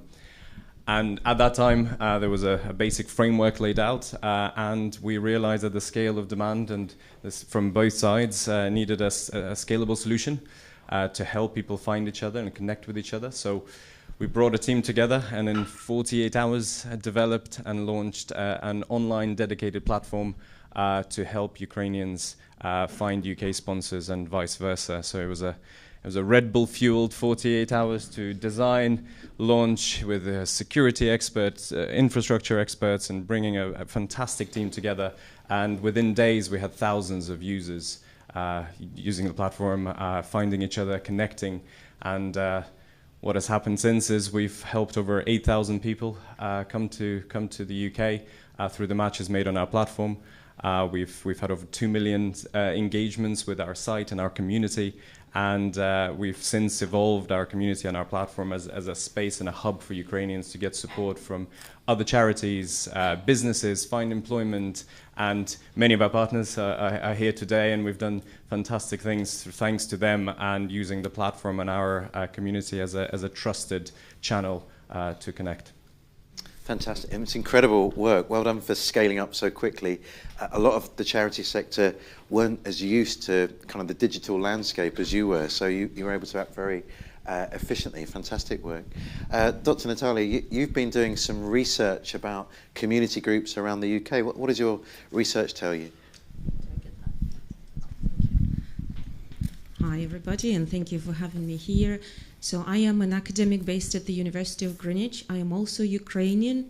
I've been away from Ukraine for 23 years, but my mother was living in Kharkiv, and the night of the 24th I received a phone call from her saying they started bombing Kharkiv. She was on holiday, quote unquote. I've evacuated her from Kharkiv a few days before, so she was able to cross the border on the 24th, and on the 1st of March she came to the UK after our brief campaign in Paris. She was granted leave to enter. During that time, I've started connecting with community groups and individuals who saw us on TV, through Facebook, and that's how this research came about, through this experience of bringing my mother here and then helping a lot of other people to come here. So what I'm going to talk about today is a particular community that has quickly evolved in southeast of England, in the county of Wiltshire. I have their permission to place their location. So initially, there was an influx of individual UK-based potential sponsors looking for refugees, like you said. A lot of people flocked to Facebook groups, which were also organized by volunteers on Facebook. Of course, Opora appeared very quickly. I have a few quotes. If you just hold this. I wanted to represent the voice of the sponsors here. And I'm sorry, Krish, I didn't realize there would be no PowerPoint, so. Sorry. Sorry, I just briefly, it logged me out. Right, so just very few quotes from the sponsors. So initially, when we heard about the Home for Ukraine scheme, we joined all the things that we could. We joined a Facebook group, and I can't even remember the first one. These people who initially identified potential refugees, I call this stage "Find Me a Refugee, Please," have then spoke to their neighbors, to people they go to church with, knocked on people's doors in their local neighborhoods, and those people then reached out to me and other people and went online to find a refugee or a refugee family. Then what happened in that community, that local villagers who were doing this, 2 or 3 people who started doing this, thank you very much, they started tapping into community resources that already existed, such as local neighborhood groups, usually formed around a Facebook group or a WhatsApp group. And they started asking people for support. We have refugees coming. So initially, here is a quote from a sponsor. There was myself and 2 other people who were wanting to become sponsors. We decided that it would be useful to communicate problems and getting the visas sorted out. We have a Facebook group called Local Families. It is about 1,200 members. I put posts on that in all the village magazines saying that it is what's happening. There are Ukrainians coming and we need some things. We need clothes, bikes, whatever you think may be useful, teaching. We were given lots of stuff. That's how people found out about us, and it sort of grew. By the time I spoke to this person, he had a database on his computer that composed about half of the families in that particular village. And I asked him what he thought was the difference between people who hosted and people who didn't. And he said the only difference is space. People who have space have all taken a refugee in. There were also other groups that perhaps are less known. What I call them cross-border groups that formed between France, for example, where people came to stay and apply for visas, and local sponsors in the UK. Also a lot of Ukrainians based overseas who were helping with translation, document facilitation, and these kind of things. So those are all also community responses. When it comes to Wiltshire specifically, after about a month after around the 1st of April, there was such an overwhelming community response across Wiltshire that I think it propelled the goodwill that was already in place from local community activists, people who had experience of working with communities. They organized a meeting in Salisbury, supported by local businesses and charity organizations, and council as well, and private citizens who wanted to become sponsors or were already sponsoring. And from that meeting, a Ukrainian hub was born. which then quickly, it became part of the local press release. A lot of volunteers joined in to help, and eventually a Ukrainian hub was established, which is now an organization in its own right, and it collaborates with multiple stakeholders. Again, businesses and charities usually support the hub with material resources and other kinds of resources. There is also a very strong collaboration between this hub and the council. And that's an interesting collaboration because the council is doing an amazing job, but the council is also overworked. So the hub has taken on a lot of tasks from the council, and that detracts the hub from providing the kind of assistance they were set out to provide initially. So humanitarian assistance around English lessons, all sorts of donations of clothes. I've even had examples of cars being donated to people who had driving license. So the hub is delivering a lot of different services to the Ukrainian community, and most importantly, providing a regular social space, which then encourages Ukrainians to stand on their own feet and create their own events under their own initiative, and that has grown over time. At the time when I conducted these interviews in the summer, Ukrainians were mostly lost and confused. They were confusing the hub with the council and the council with the consulate. However, that has changed a lot, and people are becoming much more self-directed, and the sense of agency is growing. And a lot of it is due to the initial support structures that were put in place very quickly for them. So in the spirit of being an academic and providing just a tiny bit of criticality, I think these are amazing examples of community response, but it raises issues of sustainability of such response. And I think in terms of lessons learned, we'll have positive lessons. We also have lessons for improving sustainability of such community initiatives, of improving resilience by learning from what's happened here and looking into the future to generate more resources for potential sponsors, for how to educate refugees about their experience. My mother lives with me now. I know how difficult it is for her to be adapting. She's 70. That population is largely overlooked in all the support groups. That's another issue. So there's a lot to do here, a lot to celebrate, and a lot to do going forward. And that's it from me. Thank you very much. Thank you. Wow. Thank you for condensing lots of research. But this whole other layer, it's so powerful, isn't it? It's doing so much without government funding, without necessarily understanding the whole picture. And I think, in one sense, they've done it in an underutilized way that we could have supported it in an even more powerful way, and then imagine what would be possible. We've got a lived example right next to you. Sarah Graham is one of those people that we heard from later that didn't necessarily visit a refugee camp before the war, but something woke you up to get involved, and you've done amazing things in Buckinghamshire. Tell us about what you've been doing, Sarah. I think that amazing person who sort of woke me up was Krish, actually. So. Oh, thank you. That's what you wanted you to say. Yeah, I didn't know that. So, how did we get started? And I say we, so I represent the Hilltops Ukrainian support community. Now, last February, I think, seeing the horrendous humanitarian situation in Ukraine on TV, my husband's sons and I decided to host a family. And we live in a semi-rural area in the Chilterns, and we thought it actually could be quite isolating for a Ukrainian family to come here unless other families were hosting too. So I put a message out to my neighbours and then on a wider community forum, and loads of people came forward who were interested in hosting or supporting.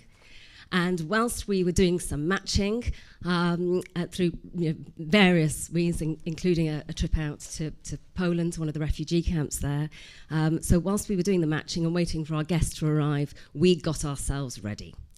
A small group of us, first of all, worked on our mission, our scope, and some potential work streams that we're going to need. And we then held a workshop in our village hall.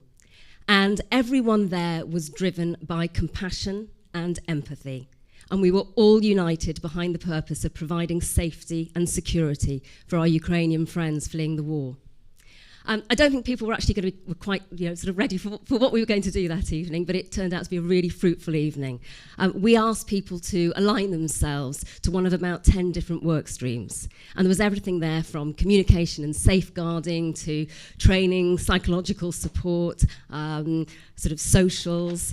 And then for each work stream, we built a plan. And then from the moment that our guests arrived, we just kept on listening to them. Listening really hard to understand their needs. And then we just followed the needs and we adjusted the plan accordingly.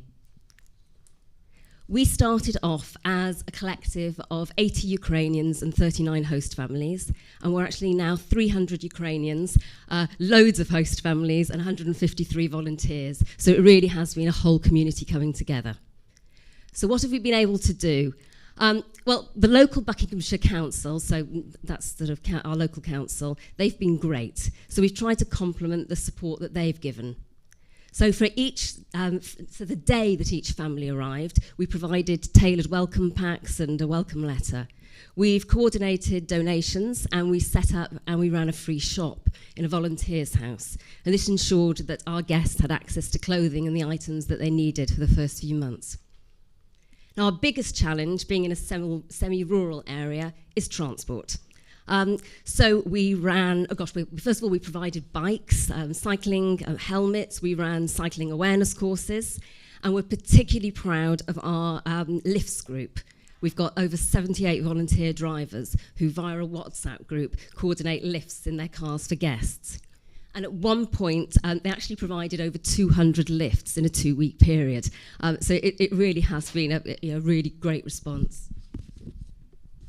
We also established English conversation groups, and when we realised that the local provision for English lessons was stopping over the summer, we worked with Bucks to provide, hold intensive English lessons locally. Just echoing lots of what's been said already, but many of our adult guests are professionals or highly skilled women. And we've got an employment group which helps with writing CVs, creating LinkedIn profiles and finding work. The social side has been hugely important to our Ukrainian friends to get to know each other and to help facilitate friendship and support. And we've held regular coffee mornings, we've got day trips to Oxford, Cambridge, Stratford-upon-Avon, we've had picnics, we've taken part in groups of local events, including some amazing singing instrumental performances. And a particular favourite of mine was on World Peace Day. The most popular event has been our regular Ukrainian dinners, where we've got about 100 of our Ukrainian friends who get together and cook a meal and eat together.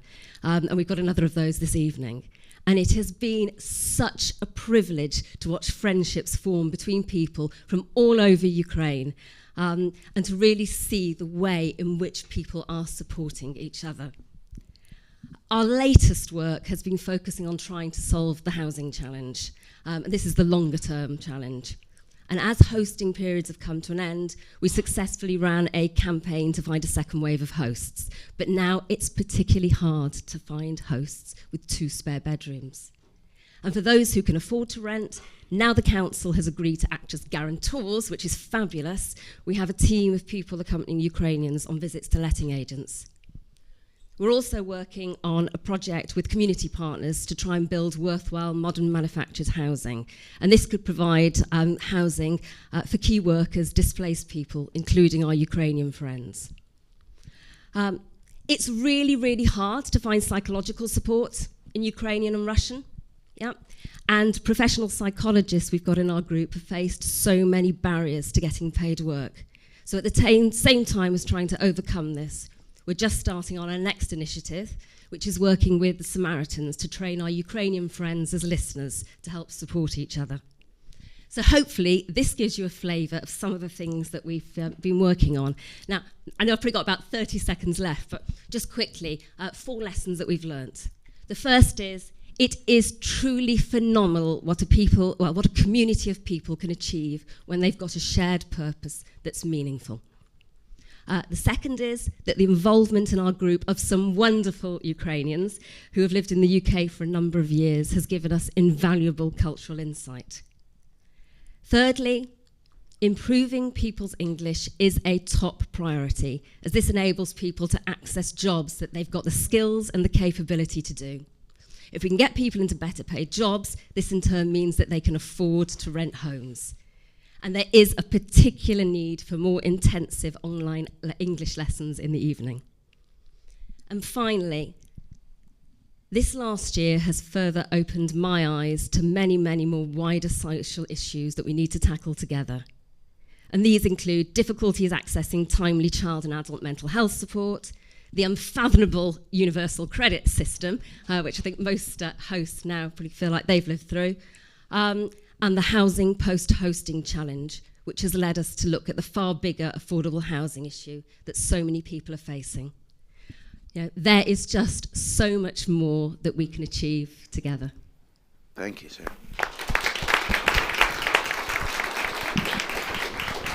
I know I said I'd be brutal with timekeeping, but I couldn't interrupt because what you've been doing is phenomenal.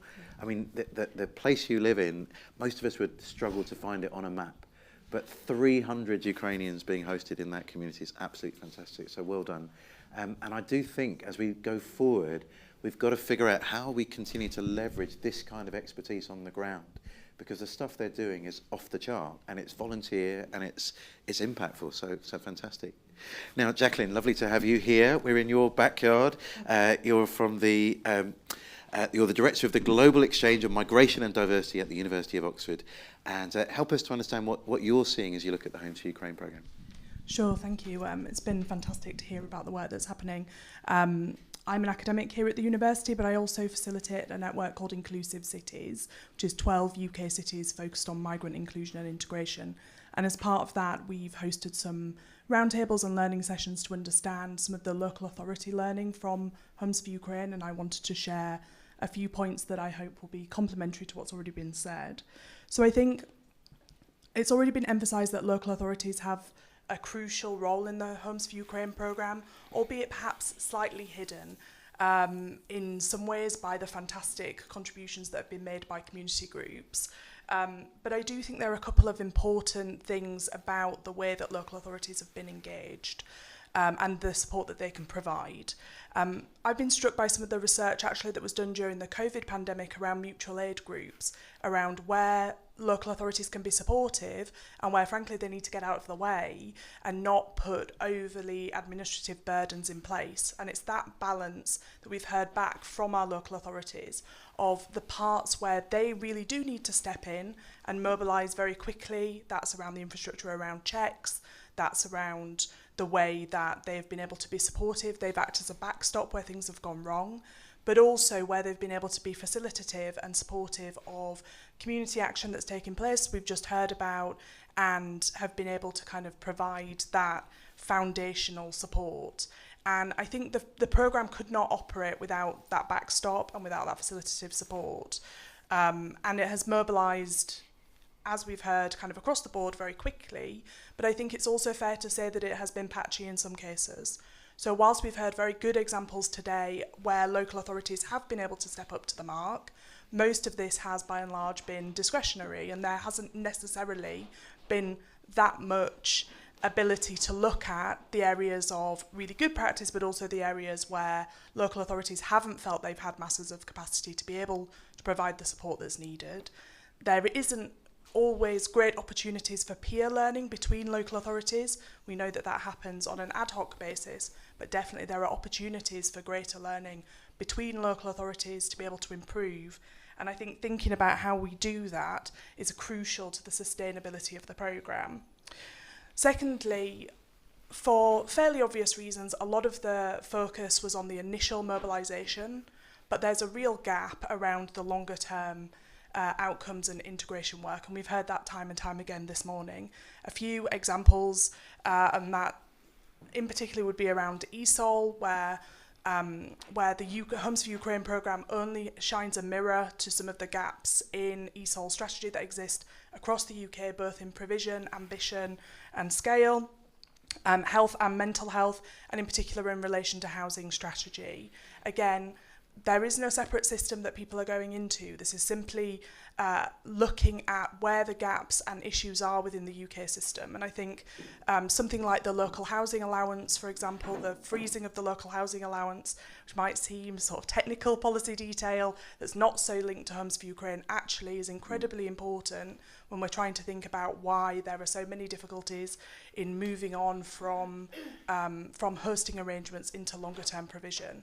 And so I think viewing the way that the Homes for Ukraine programme in a way can shine a light on some of those gaps and hopefully inform wider policy making, both for local authorities and at central government level, is important. The last point that I want to make is also around the role of local government in overall refugee resettlement. This has been a crisis mobilisation, and I think by and large it's been a successful one. However, it has still been a crisis mobilisation, and as Lord Harrington made the point this morning, there's only a certain number of times that something can be a crisis mobilisation. Ultimately, I think we're at the point now to accept that local government has a permanent function linked to refugee resettlement and complementary community sponsorship.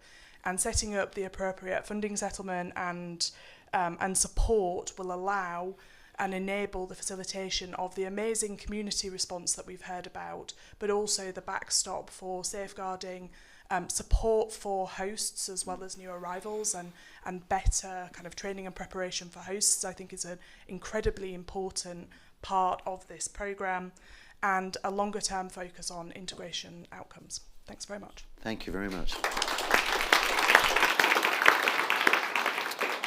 That was a gap in our programming, actually, to hear from a local authority lead. The LGA couldn't join in because of the politics, sadly. But you're right, that many local authorities mobilised very quickly and were able to, put in place things like home safeguarding checks, appropriate welfare checks for refugees, all from a standing start. But you make a good point about what does ongoing non-crisis response look like.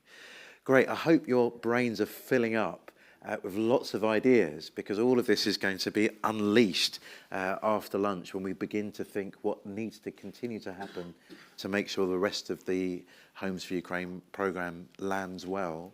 But also you've had lots of hints about other use cases of this kind of working. So what has been the secret sauce? What are the things that have made this really successful? We have an incredible brain bank here in this room, so we're looking forward to unleashing you a little bit later. Let's say thank you again to my panel.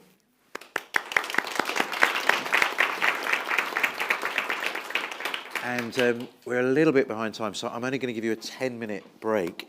But please, there are pastries in the kitchen. You should have a bar of chocolate. If you're online, there's no chocolate for you, I'm sorry. And if you need some air, then this field is ready for you to go and explore. But 10 minutes and we're back again. Hey, you all right? Good to see you. Home, unless home is the mouth of a shark. You only run for the border when you see the whole city running as well. Than you, breath bloody in their throats. You only leave home when home won't let you stay. No one leaves home unless home chases you, fire under feet, hot blood in your belly. It's not something you ever thought of doing until the blade burnt threats into your neck. And even then you carried the anthem under your breath. Only tearing up your passport in an airport toilet, sobbing as each mouthful of paper made it clear that you wouldn't be going back. You have to understand that no one puts their children in a boat unless the water is safer than the land. No one burns their palms under trains, beneath carriages. No one spends days and nights in the stomach of a truck, feeding on newspaper, unless the miles traveled mean something more than the journey. No one crawls under fences. No one wants to be beaten, pitied. No one chooses refugee camps or strip searches where your body is left aching, or prison, because prison is safer than a city on fire. No one could take it, no one could stomach it, no one's skin would be tough enough. How do the words, the dirty looks roll off your backs? Maybe because the blow is softer than a limb torn off, or the insults are easier to swallow than rubble, than bone, than your child's body in pieces. I want to go home, but home is the mouth of a shark. Home is the barrel of the gun, and no one would leave home unless home chased you to the shore, unless home told you to quicken your legs, leave your clothes behind, crawl through the desert, wade through the oceans, drown, save, be hungry, beg. Forget pride. Your survival is more important. No one leaves home until home is a sweaty voice in your ear saying, leave. Run away from me now. I don't know what I've become, but I know that anywhere is safer than here. Thank you.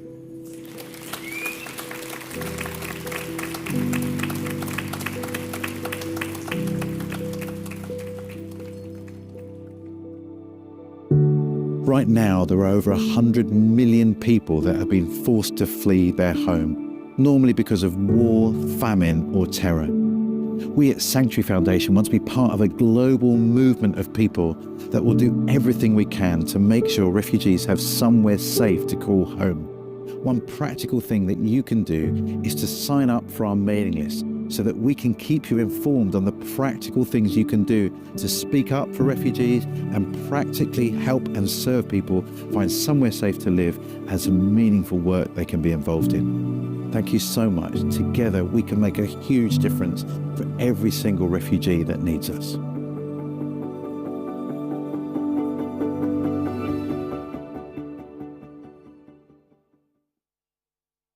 We obviously saw everything that was happening on the news really hit home how ghastly that must be for people. We thought from the beginning it would be good to have a family here. What we have is a lovely bunch of people who are, very happy to share our lives with here. We decided to leave our country because it was very dangerous, especially with little children. We are very lucky because our host is great people. Robert and Jane became like a family for us. Robert helps us with documents, with everything. And Jane, she's very kind to our children. We are very lucky with our host. They're good company and they've been very helpful and just generally a very enjoyable experience. With the hot weather, we've had lots of outside eating experience and barbecues, and one of our guests is a brilliant barbecuer and taught me a lot, so my barbecues will be much better from now on. Occasionally we use a little Google Translate app to do something, so communication has been fine. It's enhanced our life and it's been a very extremely pleasant experience, and I'm sure it will continue to be for the rest of their stay. Certainly for us it's been a very positive experience. Yeah, go for it folks, go for it. Yeah. You have opportunity to save our lives of Ukrainian people, but not only our and our children's life, and give us a hope to have a normal life. Please consider becoming a host. You can make a real difference to the lives of Ukrainian people, saving their lives, giving them hope. The process is a lot easier than it was when this scheme was first opened, and we'd love to guide you through it. So please consider opening your hearts and your home to Ukrainian refugees that really need you. Thank you.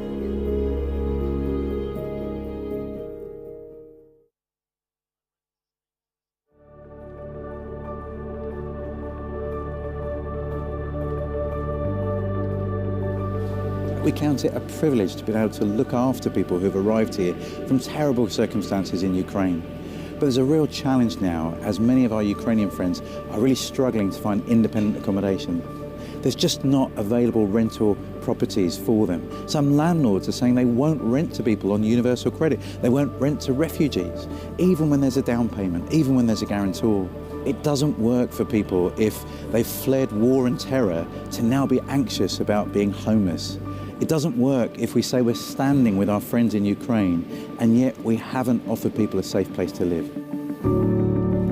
And so we've delivered a petition today to the Prime Minister on behalf of 4,500 hosts who've been looking after refugees from Ukraine. And that represents around 10,500 Ukrainians.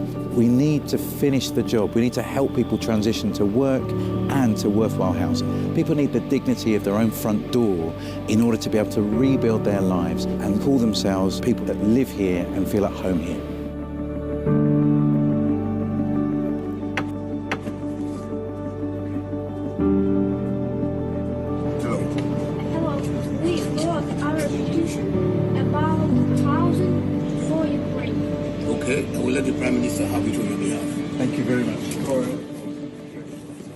You're a star. That was great. Good job. Very well done.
One, two.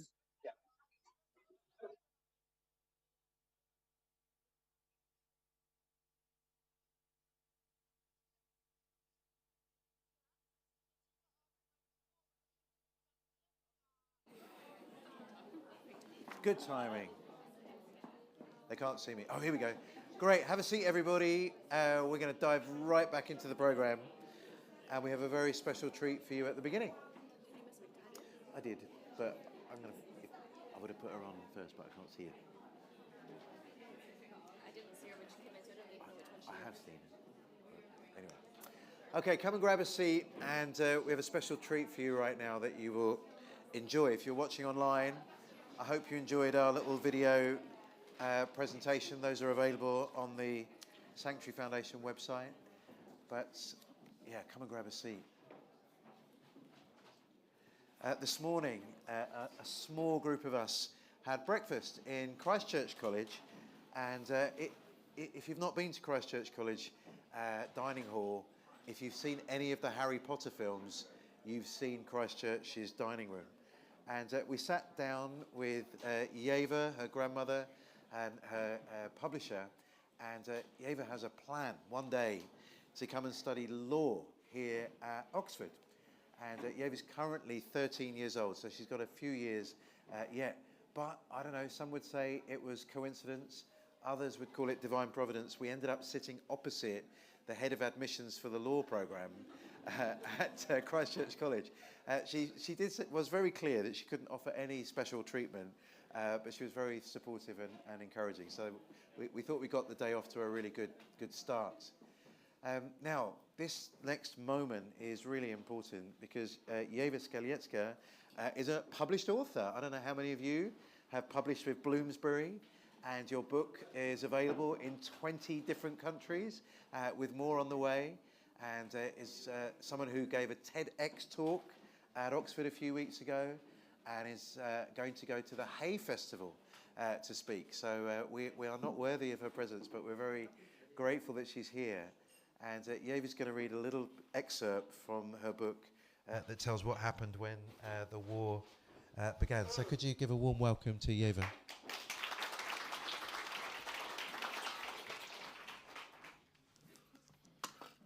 Day first, the beginning. Horror, war, the fear in my eyes. The night had been very ordinary. I was sleeping soundly, but then, for some reason, I woke suddenly very early in the morning. I decided to leave the bedroom and try to sleeping in the living room. I laid on the sofa, closed my eyes, and started drifting off. 5:10 a.m. I was woken suddenly by a loud metallic sound that echoed through the streets. At first, I thought it was a car being crashed into scrap metal, which would have been weird, because I don't live near a scrapyard. Then I realized it was an explosion. I saw that Granny was standing by the window, looking toward the Russian border. She was watching missiles flying over the fields. All of a sudden, a massive rocket sped by and exploded with such force that I felt my heart going cold in my chest. Car alarms were going off. Granny was trying to stay calm. She came over saying, "Is Putin really starting war with Ukraine?" I was in complete shock. I didn't know what to say. I knew Granny was telling the truth, but it was very hard to believe. I've grown up hearing about the war, but I've never been in one. I was terrified. We didn't have time to think. No one had told us what we should do if a war broke out. No one of us were prepared for a war. Not I, not Granny, not our neighbors. We just knew we had to leave the flat and get to our basement. My hands were shaking, my teeth rattling. I felt squashed by fear. I realized I was having my first ever panic attack. Granny kept trying to say me calm down, telling me I needed to focus. Before we left, Granny put a gold crucifix pendant around my neck. I got the necklace when I was christened, and I've never worn it. Then Granny hid her jewelry box away in the wardrobe. I checked my phone. A discussion about what was happening had broke out in our school chat. Once we were ready, we headed for the basement. When we got inside, I started having the panicky feeling again. I couldn't breathe. My hands turned cold and sweaty. The war had begun.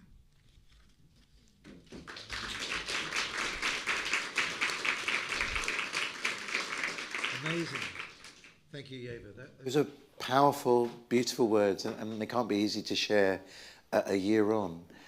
You're now living in Dublin, and we're grateful to your publisher for flying you over to be part of this today. Tell us what your life is like now here. The life there is like fine, normal, and I'm in school in Dublin, and I'm a great student. Definitely.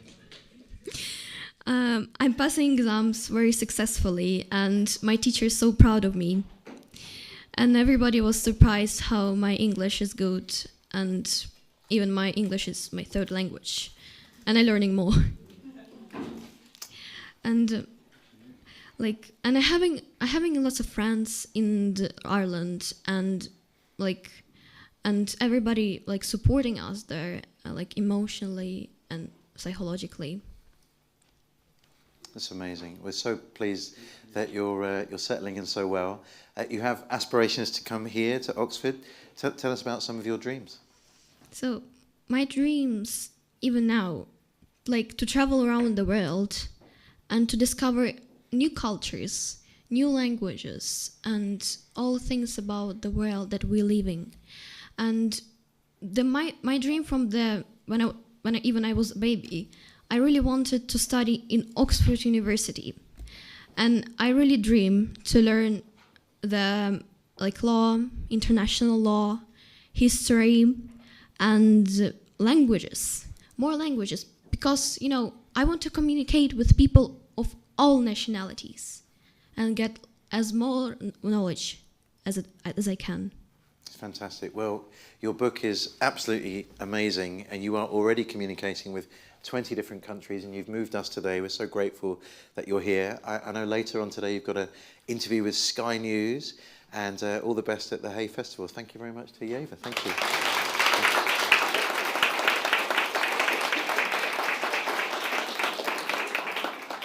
I didn't check, but Granny is here, isn't she, as well? Irina? Yes, Irina, nice to see you. Let's go al prossimo. Thank you for coming. One other voice of experience to hear is from Tanya, Tanya Pantilieva. Could you come out, Tanya? Again, we think these lived experience voices are really important, aren't they? Again, we're not talking just about a theory or an idea. We're talking about lives that have been turned upside down. So we're just giving space for this. Hi, Tanya. You can use this mic here. Welcome to you. Thank you. Hi to everybody. Thank you, Chris, for organizing this event. I think it's really mean to share the experiences, to work out together, and to find new ways to support not only Ukrainians, but all the refugees all over the UK. Thank you very much. That's fantastic. That's what we want. Thank you. Tell us a little bit about your story that brought you to the UK. Oh, my story started on the 24th of February. It was about 4:30 in the morning when something started happening in my native town. So basically, I'm from a city which is called Bryansk. It's in the Zaporizhia region. My city is based near the Azov Sea. And we knew that this town particularly is a place which will be occupied anyway, because it's like a place where Russian soldiers can provide their attacks from the Azov Sea. So they will cover all the Azov Sea. And my husband called me and told me honey, it started. You have half an hour. And that's all. So basically, because he is a soldier right now, and he's got a lot of friends who were former soldiers from the 2014, they found a bus. They've put their wives and children, and me as well, into that bus, and we just started our journey. We went through all the Ukraine. During first 3 days, we were in the bus with children, and we were moving to the west of the Ukraine. From there, we were staying in a city called Uzhgorod for maybe a week, and we understood that we need to move forward. So it's an interesting story, because I just opened the Facebook and I was looking for some hosts in Poland. I found a person who, there was 3 moms, 5 children and 1 grandma, so basically 10 people, 10 ladies, 4 grown-ups and children, and we need to find one place for all of us. So I found a person who helped us. We stayed in Poland for 2 months, and in March I got known about the sponsorship scheme And it was really interesting because no one of the ladies who stayed with me, they were like, oh, it's a joke. It can't be like that, because the UK is a very closed country for the Ukrainians, and it's something wrong. It's someone's there.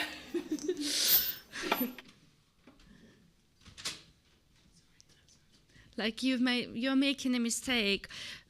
They are thieves and all of that, but anyway, I've decided to apply for this sponsorship scheme and assured that it is real and we can do that.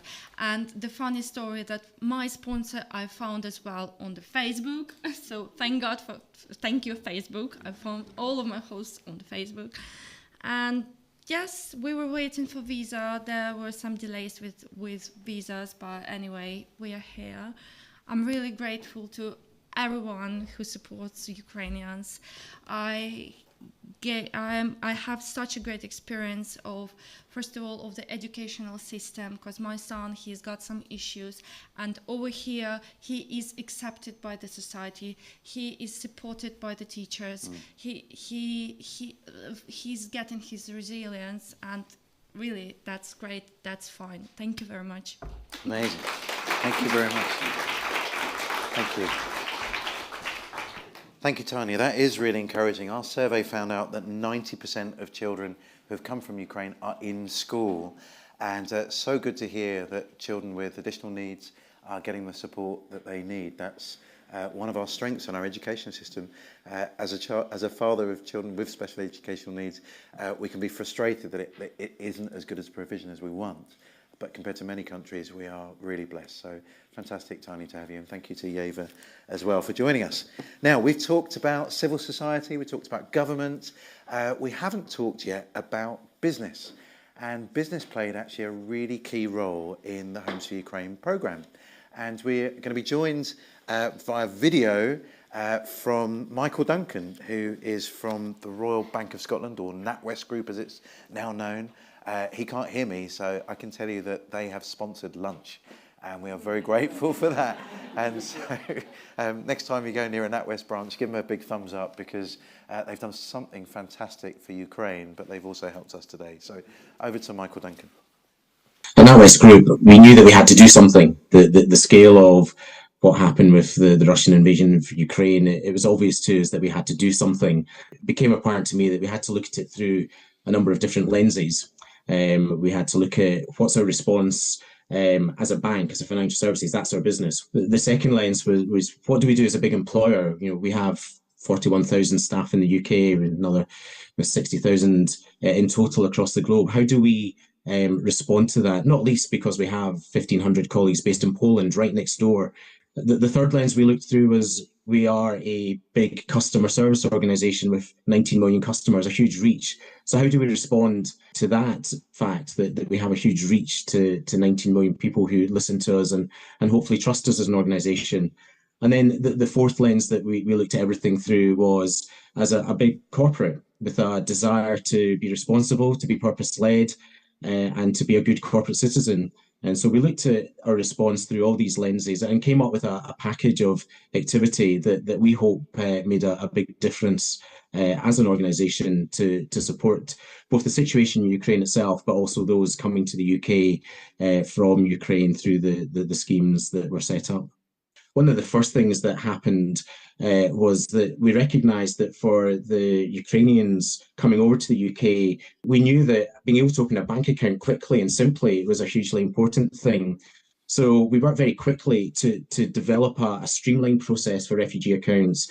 We published a Ukrainian language and Russian language website that told Ukrainians how to open accounts with us. We were able to streamline the process. Now, we're still obliged under all the regulation to know our customer, not least to prevent human trafficking, money laundering, terrorist financing. But one thing that made it easier for us on this occasion was the additional documentation that refugees from Ukraine received that made it easier for us to go through that identification process that allowed us to show that we knew the customer before we onboarded them. And I'm delighted that tens of thousands of Ukrainian refugees were able to open accounts very quickly through NatWest Group branches, the Royal Bank, Ulster Bank, NatWest brands across the UK.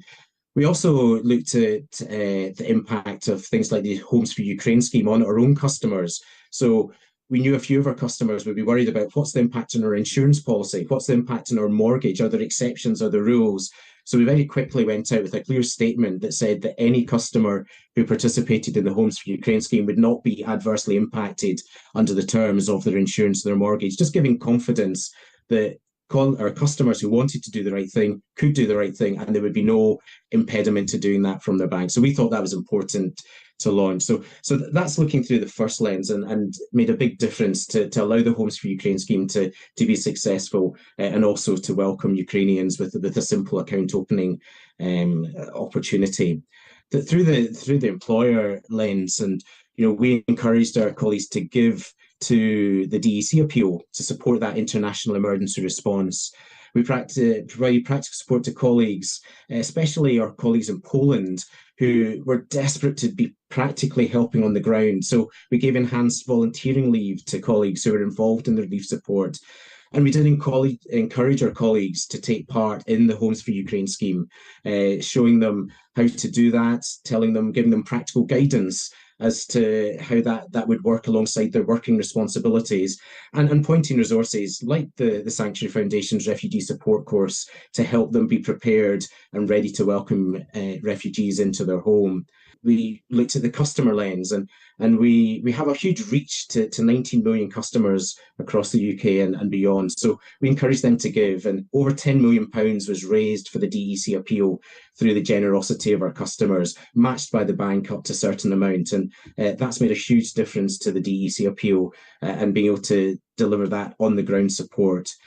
And then in that final lens of being a good corporate citizen, we have a fantastic head office campus in Edinburgh for NatWest Group, and we were able to make some of that space available to the Scottish Government and the City of Edinburgh Council to create a welcome centre for refugees arriving in Scotland. That initial arrival from the airport is scary, and being able to bring the refugees to a lovely location very close to the airport where they could be welcomed, where there was space for them to spend time, where the initial processing could happen in an environment which was more friendly than just a big office block somewhere, that hopefully made a big difference to that experience. And we mobilised teams of volunteers to help prepare welcome packs for the refugees, and other volunteers doing other specific things. So we applied all these levers and lenses to allow us to have that kind of very broad and very impactful response. And our hope is that it made a huge difference, both to the experience of refugees arriving in the UK, as well as to those suffering in Ukraine and in the immediate area around Ukraine. My advice to companies is, you have a responsibility in society. NatWest looks at itself now as a purpose-led company, a company that wants to drive positive societal impacts across all the stakeholders that we work with, and having that mindset that you can make a difference and should make a difference is really important, and that's the starting point for us. We want to see our communities thrive, not least when terrible things happen and we have the opportunity to help, in this case Ukrainian refugees arriving in the UK, and that's an important starting point, that positive mindset that you can make a difference as a big corporate or even as a small company operating in the UK.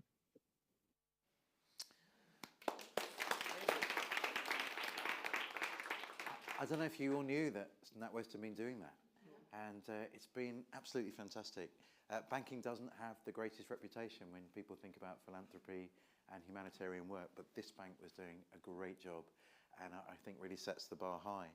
I'd love to invite Sarah Earnshaw to come forward now. Sarah is, I'm going to get your title right because I just call you Sarah, which is probably terrible. She's Senior Director of Emerging Product Success at Salesforce, where she also serves as the Salesforce Women's Network Global Board Member. Sarah, it's been amazing to get to know you. You have the best building as a company on the planet. We went to visit recently and you look down on the Gherkin. Just give us a little context about Salesforce. Most people will know, but just help people place you as an organisation and tell us what got you activated to help with Ukraine. I'd be happy to share that. So Salesforce is one of the largest CRM businesses in the world. We provide other business software as well. And we have a real ethos around philanthropy. So Mark Benioff, our CEO, likes to say that business is the greatest platform for change. As employees, that means we get 7 days a year of volunteer time to spend. So it's one of my days. I might slightly exceed that most years with the work I do with Women's Network, but it's really exciting, and it's really a big part of being an employee for me is being able to do that. The second half of your question was, how did I end up here and getting involved? Yeah, how did you get involved with Ukraine? Yeah, it's kind of roundabout. I lived in Hong Kong for 5 years, moved back to the UK in 2015. And I actually was involved with Welcome Churches, which is something else Krish has been involved with, which was to welcome Hong Kongers to the UK. So in October, I was trying to pull some teams together to do some volunteering. And I reached out and I said, hey, we'd love to do some CV review, and we'd love to do some interview skills prep and help with that. We've got a great space. We like to make use of. We've got a lot of really plugged in employees who want to help. So we said, hey, let's do that. And I got this, well, it was one minor hiccup. We don't have any Hong Kongers in the system right now, but would you be interested in having some Ukrainians in the office? Well, that was a natural yes for us for multiple reasons. We have quite a few Ukrainians in the company. One of our partners, EPAM, is a massive employer of Ukrainians, and in fact moved, I believe, about 10,000 people out of the country and into hotels on the Polish border when the crisis hit this time last year. So that's how we got involved. So what we did is we started with just a simple day where we did some work with some help with CVs and interview skills, and it was about 15, 16 folks in the tower, 10 volunteers. We got together in small groups, we worked with them, we worked hands-on, and then we had the conversation afterwards. How can we scale this? What more can we do? So the next step for us is International Women's Day is coming up on the 8th of March, and what we'd like to do and what we're working to do now is to bring about 80 people into Salesforce Tower at Liverpool Street in London to host an event around getting into the technology space if you don't already work in tech, and launching career in entrepreneurship. So that's what's next for us. And I've got a plug, but I'll save it for the end. That's great. Tell us about the impact on some of your staff. The fact that we were meeting one-on-one, and this wasn't just something you were doing online, but it was in the room. What difference did that make to your staff? Oh, absolutely huge difference. I think what's interesting about when people are face-to-face is you get real connection, don't you? It's the difference. I mean, you can do that, some of that online for sure, and we saw in the pandemic a lot of people built connections and really close connections online. But being face-to-face, being able to sit down, and I think especially where, you know, we had some Ukrainian staff who joined us and volunteered on the day, so that helped. But for those of us for whom, you know, English is our first language, my Ukrainian is non-existent, and my Russian even less so, you know, to be able to sit with somebody and to have a conversation and to sort of, you know, go through somebody's CV, just sat there and have a chat about that. It makes a real difference, and it also gets people really committed and wanting to know what's next, which is what's really enabling us to do this next big thing for International Women's Day. I'm really excited about International Women's Day. As has come up a few times, most of the people that have come here are women. They've often got children, and they're struggling to get into meaningful work. Tell us a little bit about what this program that we're hoping to launch will look like. Yeah, so Heather Black is the founder of Super Mums, which is a social enterprise to help mums, also a few dads, but mostly mums, into well-paid, flexible work. So work as a Salesforce administrator does not require a person to be on site. It's working on business processes, and it's fundamentally configuring software, which you don't necessarily need to be in an office to do. And the nature of the work means that it's really valuable work for somebody like a single mom who might need to go do school pickup at 3 o'clock, but who can then come home and after dinner get back online for a couple of hours. And it's that type of flexibility that makes it really powerful. So what we're launching as of today, we're working to raise £25,500 to get a dozen women through the Super Mums program, which will help them access jobs in the Salesforce ecosystem. We love it. We're excited that we would like this to be a kind of cascade. We're thinking about the next phase, that if someone does get a a well-paid job in the Salesforce ecosystem, they might want to pay forward a percentage of their wage to help the next group to come on. So if we can sponsor the first group of 12, we think it could be self-sustaining. So if that's something you're interested in, if you're watching online, you're thinking I might have a few £1,000 available, then help us to start this thing and get it rolling.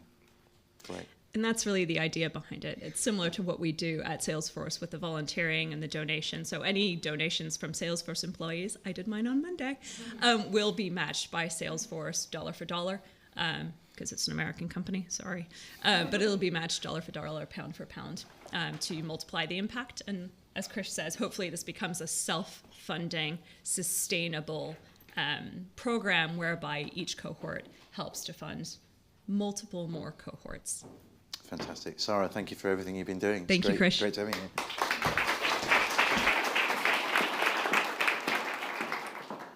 I love working with business people. They definitely have a make it happen mindset, and great to hear from NatWest, great to hear from Salesforce.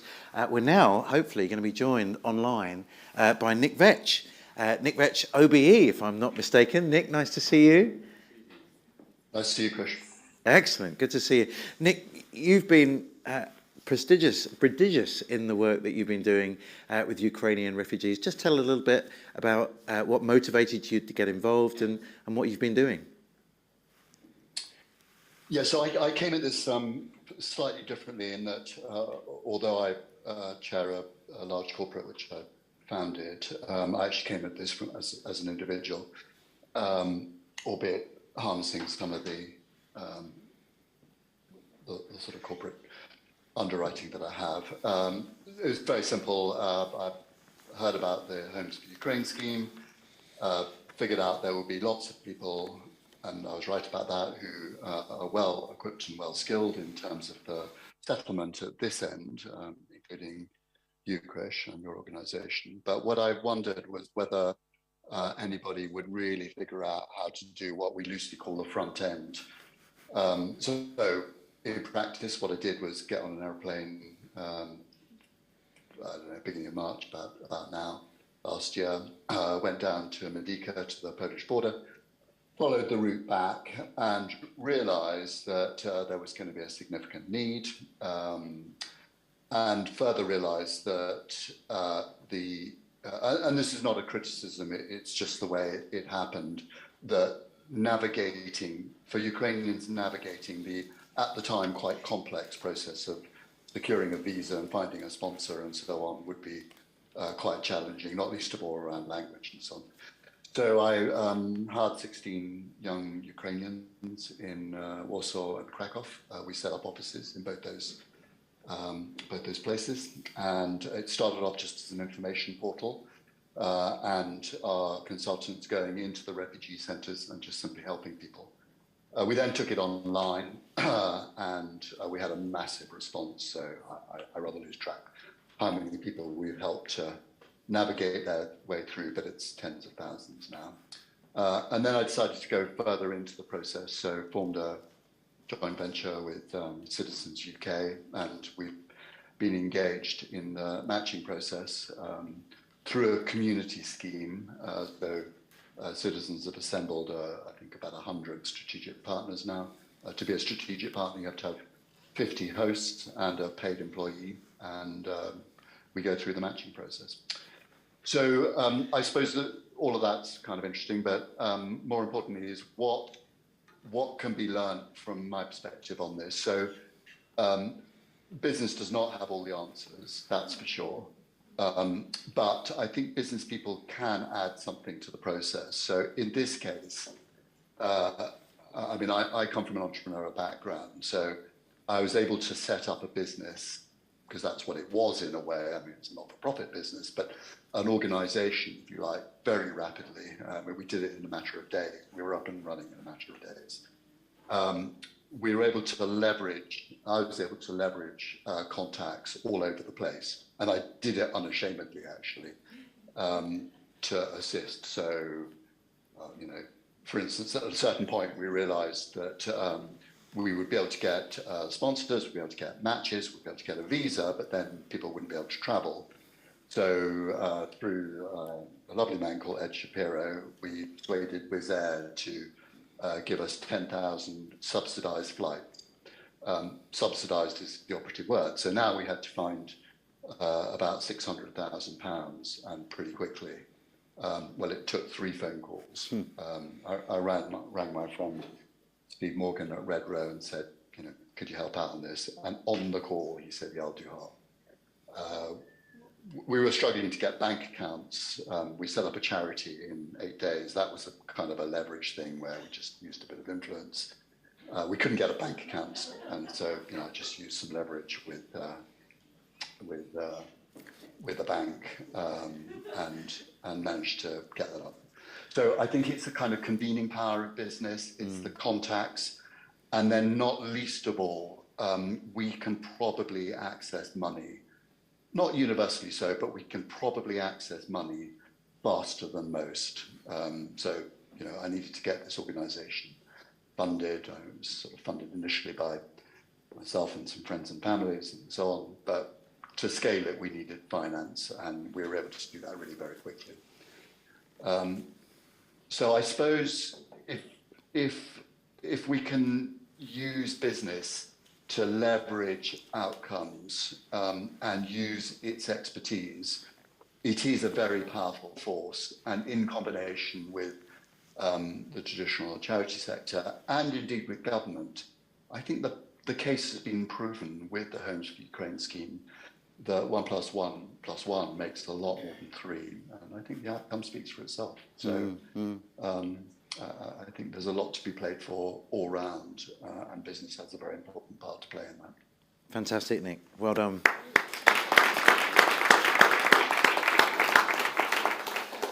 I heard laughter in the room because I think we have DCMS here, and we recognise 8 days to turn around a charity is pretty impressive. So well done, everyone that made that possible. That's fantastic. But we're seeing how the jigsaw fits together, aren't we? Civil society, government, community groups, local groups, churches and faith groups, all coming together to play their part. This is absolutely fantastic. This is part of the secret sauce that we need as we move forward. Now, the Homes for Ukraine scheme in the UK didn't happen in isolation. We are part of a global response to refugees. And so I'm delighted that we've got a bit of a global panel to introduce you to. Can I invite Stefan Mills-Board to come forward? Come and take a seat on the chair there from Canada. Gulwali, you're going to join us as well. Renato will hear from online in a minute. Hannah Gregory, all the way from France, but representing GRSI.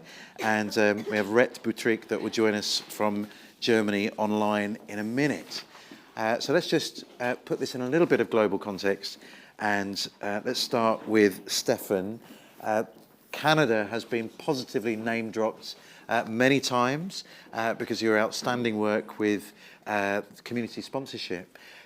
Can you help us understand our scheme here in Britain in the kind of wider scheme around the world? Sure, thanks. And so I think I'll just start with a couple of the basic numbers around Canada's response to the Ukraine crisis as well, just to kind of put it in context. So Canada, of course, is far away. So you have to pretty much take a flight to get to Canada, which I think is kind of the important context for understanding our program. We, at this end, what we deal with mainly is a visa process. So you have to get on a plane, you need to have a visa to do that. So we currently have 860,000 applications, of which 560,000 have been approved. So we've issued visas. Wow. So that's more than 500,000 people. From Ukraine? From the Ukraine for this program. Wow, yeah. Amazing. Of those, about 150,000 people have chosen to actually travel to Canada, which is about the same as the UK numbers, which is kind of interesting. Okay, so that's just kind of some of the stats around the program. So at the risk of boring you with the complexities of the Canadian Constitution, I want to just run through this in terms of a couple of levels. So we have a federal government, we have provincial governments, provincial territorial governments, and then also, of course, the highly important and critical community level. So at the federal government, what we did was, first of all, we put a completely new visa process in place for Ukrainians. So it's a kind of an adapted version of our visitor and worker program. So that's kind of where those big numbers have come through. On top of that, once you get to Canada, you can study or work for up to 3 years. You have the right to study or work. The federal government also gave some kind of startup money when you arrive, so that you have a hotel stay and some money. And perhaps crucially, we put in place a public policy so that federally funded settlement services can be accessed by Ukrainians coming to Canada. So that was kind of a key background piece to this. So then that's the federal level. Then at the provincial level, we've heard about like backstops from local authorities. That's very much at the provincial level in Canada. So Ukrainians can access social services, education, health, which are all run at the provincial level. So, but then the key level, of course, for us is what's happening at the community level. So in Canada has a very, very well-established community level settlement services. I'll talk about that a little bit more in a second in terms of why we have that. We have a well-established settlement services for immigrants coming to Canada. But through that process, we are able to provide language training, access to how to find a job, how to find social services, getting housing, all that kind of stuff, through those settlement organizations. So my department, which is Immigration, Refugee, Citizenship Canada, a large part of our work is actually funding settlement services across Canada. Okay. So the public policy changed things so that those organizations could then provide services to Ukrainians coming in. It's innovative because normally those services are provided to people coming to Canada as immigrants, Ukrainians coming to Canada and their circumstance as temporary residents. So that was where the change came in, so they could access those services. Okay. So the key thing is the engagement of those organizations and local Ukrainian communities in being able to provide that welcoming to Ukrainians who've chosen to come to Canada at this period. Now, as Krish mentioned at the outset, Canada's been name-checked a couple of times for our community sponsorship. This isn't community sponsorship from our perspective, which is kind of interesting. So we haven't used our formal community sponsorship processes for this, but the infrastructure which is built up around that community sponsorship is deployed. So that's kind of the big difference for us. So you don't have to have a sponsor to get one of those visas, which I guess explains why there's 860,000 applications in process. But once you get to Canada, the services which have built up around those kind of like immigrant and refugee welcoming processes are able to be deployed in favor of Ukraine. So I'll stop there. Thank you, sir. Just one question for you. You've listened to this morning and you've heard how the UK scheme works. We've had some provocation from people like Professor Betts about what should happen in the future. From what you see from across the pond, what's your recommendation to us? What should the future look like for us? So there is absolutely no way I'm going to answer that question. I tried, okay. I think it would be absolute hubris for Canada to think that we have any way of advising what the brilliant work that the UK has been doing on welcoming Ukrainians. So there's no way I'm going to say that. I think we're both on the same path towards figuring out what's next now, what are we going to do. And I think that it's been fascinating, and yeah, a big thank you from me to be invited to here. It's been fascinating to hear from so many different levels, different perspectives on this process here. I think we need to keep on having exchanges between what our different experiences are, what are similarities, and how we can learn from each other's models as we go forward. Brilliant. Thanks. Very diplomatic. Thank you very much. Gulwali, some of you, the early birds amongst you, got a lovely copy of Gulwali's book. He's modelling it there. I can thoroughly recommend it. I read it cover to cover. It's a game changer of a book. Gulwali came to the United Kingdom as an unaccompanied asylum-seeking child from Afghanistan. And I thought it would be worth us hearing his perspective looking forwards. As you've listened this morning, what are your reflections, Gulwali? Thank you, Christian. Thank you, the Sanctuary Foundation, for hosting this event. I think it's been inspiring. I think it's quite uplifting because you don't really hear this kind of discussion and conversation or positive about the work that we've been doing around migration and refugees and asylum and so on. So this is great. And I just feel like, I wish this was available to others as well. Like the same, the Ukrainian Home for Ukraine has been a great success. Of course, it has its disadvantages. I feel like the government has passed on responsibility to the public rather than actually doing taking a bigger role for itself. But anyhow, nevertheless, it'll be good to have something similar for Afghans. The Canadian, you guys have issued 800 visas to the Ukrainians. Brilliant. Why can't the Afghans have a similar system where they could apply? Although we have the Afghan resettlement scheme where people can't apply. You have to be somehow selected. Thanks to the government, we welcomed 22 people last year.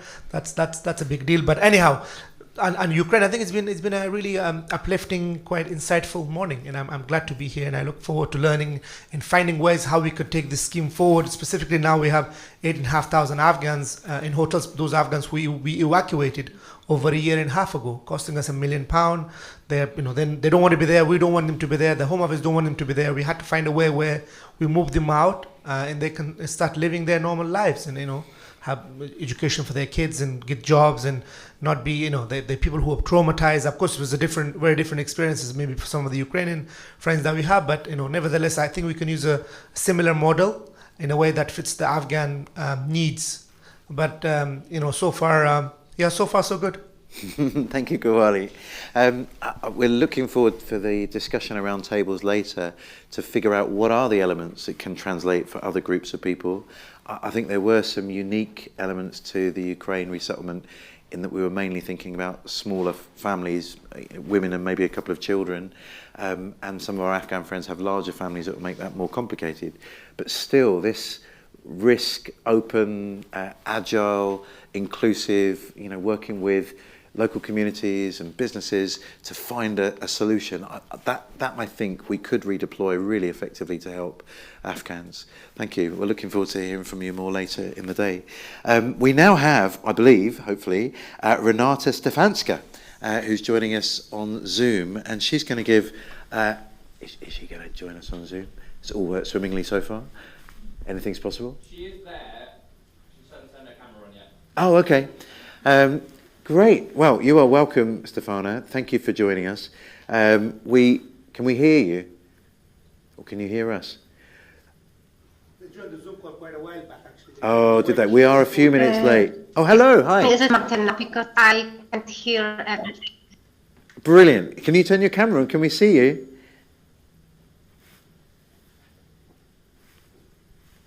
Oh, it's coming. Oh, no, that's us again. It was so close. We're so grateful for our tech team. Everything's been working so smoothly. We're grateful for you. Maybe you can hear us. Stefanska, you've been listening in to us speak today.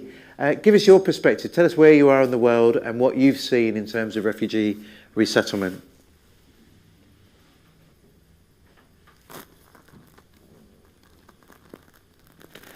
Okay, maybe... Should we come back?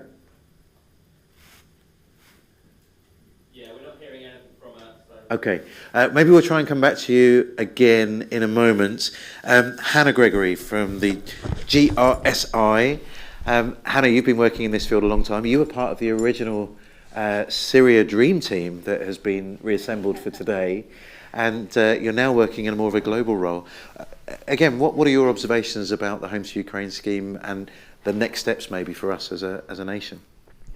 Thanks, Krish, and brilliant to be here today and to hear such inspirational stories, I think, and really, when we've spoken about community sponsorship scheme, when we've learned from Canada, one of the phrases that's often used is that whole of society approach, and I think this has been so, the conversations this morning have completely spoken to that. The power of the 1 + 1 + 1 equaling far more than 3, I think, has really come across. So I think in particular what I was going to do this morning was talk to you about the EU response, and I think there's a lot of parallels actually that we can take from that, and the three elements I think in terms of the response which will resonate from here are the speed of the response, the scale of that response, and then the community response. So the immediate and ongoing response saw individual and grassroots efforts like we've seen here providing a huge proportion of that housing for Ukrainian refugees. You also saw the that community response, and then at the EU level, the introduction of the Temporary Protection Directive for the first time in Europe, which offered the expedited stay, residence, work status, and social welfare rights for Ukrainians. And I think the immediate impact of that to enable Ukrainians to access safety and status quickly across Europe was really fundamental, I think, in the EU's response. And the scale we've already heard this morning about 8.1 million Ukrainians fleeing Ukraine, coming to Europe, and 4.8 million of them having access now to the Temporary Protection Directive. And the figures around private hostings are really phenomenal. So in some countries, up to 90% of Ukrainians being welcomed and hosted by communities. And similarly to here in the UK, actually 90% of people being women and children. So the particular learning, I think, around the support needed for kind of women and children in accessing childcare, accessing employment also resonates. I think the private hosting swept Europe, and as here in the UK, we've seen state responses to that and community kind of responses to that. The European Commission really has focused on providing funding, on providing guidance. They created the Safe Homes Initiative to support Europeans who are voluntarily hosting, and have injected a lot of kind of funding into this space. So it's speed, scale, community welcome, and thinking about how that operates at different levels. And I think, as here in the UK, one of the things looking forward is, there has been an incredible response. There is some fatigue around refugee hosting, and housing stocks were already very low in many countries in Europe, as they are kind of here. And the thinking around how to counter those challenges is very live in Europe, as it is here. I definitely think there is space and a real need for the international convening about the lessons to be learned from this. But one of the really key things that's coming through is a renewed commitment to community sponsorship, and actually taking the learning that there is from Canada, from the community sponsorship scheme here in the UK, and marrying that with the learning from schemes like the Homes for Ukraine to think, how can you take the best of both? How do you take the learning from community sponsorship to think about the framework that is needed to enable communities to do what they are best placed to do? And that makes it sustainable, it makes it scalable, and it means that we're ready for the crisis, for the next, both for the next crisis, but also for the ongoing need to offer this kind of community welcome. And I think one of the just to kind of finish, I think at that, we've seen very much the kind of the public commitment, and I think that what that's been married with in Europe as well as in the UK is the political and institutional commitment. And at a recent forum, I'm just going to finish by a quote from Home Affairs Commissioner Eva Johansson, who talked about, what is clear, people and civil society want to help, and using this momentum to intensify our efforts to build a European model of community sponsorship, creating safe journeys to safe homes. And I just think that, we can all get behind safe journeys to safe homes. And I think what we've seen and what we can learn from is how you can use community response to do that at scale and at speed. Brilliant, Anna. Thank you so much. Very helpful. So our last international guest is Rhett Butrick, coming from Germany. Hello, Rhett. Nice to see you. Hello, everyone. Nice to see you and happy to be here. Rhett, we've heard just the incredible response of the German people to Ukrainians. Give us some context so that we can learn from you and any observations you have for us on going forward. I think the best would be to give you the observations that we had at our organization. I'm part of Project Together, a non-profit based in Berlin. And we built a team on the 28th of February of the past year. called the Alliance for Ukraine to basically monitor monitor civil society and state efforts in a combined manner, which is collective action as our let's call it organizational model. And on the same day, on the 28th of February, I think we already found out that, this was actually the key that these different stakeholder groups would need. We had a matching call between 112 participants in the first version, including the CEO of the Deutsche Bahn, the rail company in Germany, but also Flixbus, who helped to ship 150 buses to the Polish-Ukrainian border a week after. I don't want to say only because of that call, but at least triggered by that. And during that interactions, we also found out that one of the key challenges will be funding, mainly for smaller projects, but also collaborations between companies and non-profits. So we built the Alliance for Ukraine Fund on the 1st of March, and we collected the first million within 5 days. Until now, we have collected 3.2 million euros in this fund, and have granted 2.6 million into projects and collaborations with a need of funding to up to 50,000 euros. So this included the funding of the drivers that brought 20 firefighter trucks to Kiev, from Berlin to Kiev, but also helping psychological counselors, for example, to scale their business or to scale their offers towards Ukrainians. With all that, of course, the state, mainly the Ministry of Interior, was deeply involved in all of these exchange formats. And last October, where we saw that private housing would remain one of the key elements of accommodation and the resettlement process, we started a policy design process that we had the pleasure, or in that sense, the task to moderate between private actors, the state, and the welfare organizations here in Germany. Of course, deeply inspired by Homes for Ukraine. And we came out with a solution. I think this is where, again, we saw our seat on the table as an organization in this agenda-free, interest-free, or interest-driven, but non-arbitrary moderation role.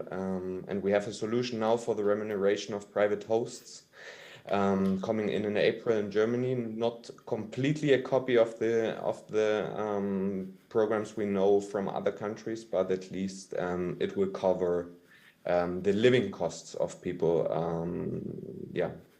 seeking private homes. And this is, I think, I don't know if I'm already above time. Thank you, Rhett. No, it's encouraging to hear that Homes for Ukraine has had a positive impact in Germany. Absolutely. And that's good to hear. And as Hannah was suggesting, more inter-country idea sharing seems like a good way forward. There's things that we've learned, but there are huge questions that we've still got going forward. I'm sure we can learn together some good solutions. So thank you for joining us. Thank you to all of our panel. Thank you. One of my hopes for our time today is that you'll make new connections. There are people you're going to want to make a beeline for when it's lunchtime to kind of pick the brains of other people. So we'll look forward to that. We are about to close our live stream. If you've been following along online at home, thank you. If you're a host, thank you very much. If you're a Ukrainian, we stand with Ukraine today. And I think you're hearing from this group a strong commitment to do whatever it takes to make sure Ukrainians feel safe and at home here for as long as it's needed. So thank you for joining us online. The recording of this morning will also be available if you joined late. And we look forward to seeing you at other events. So thank you for joining us. Great. Now, the rest of our meeting is kind of Chatham House. So we have some civil service.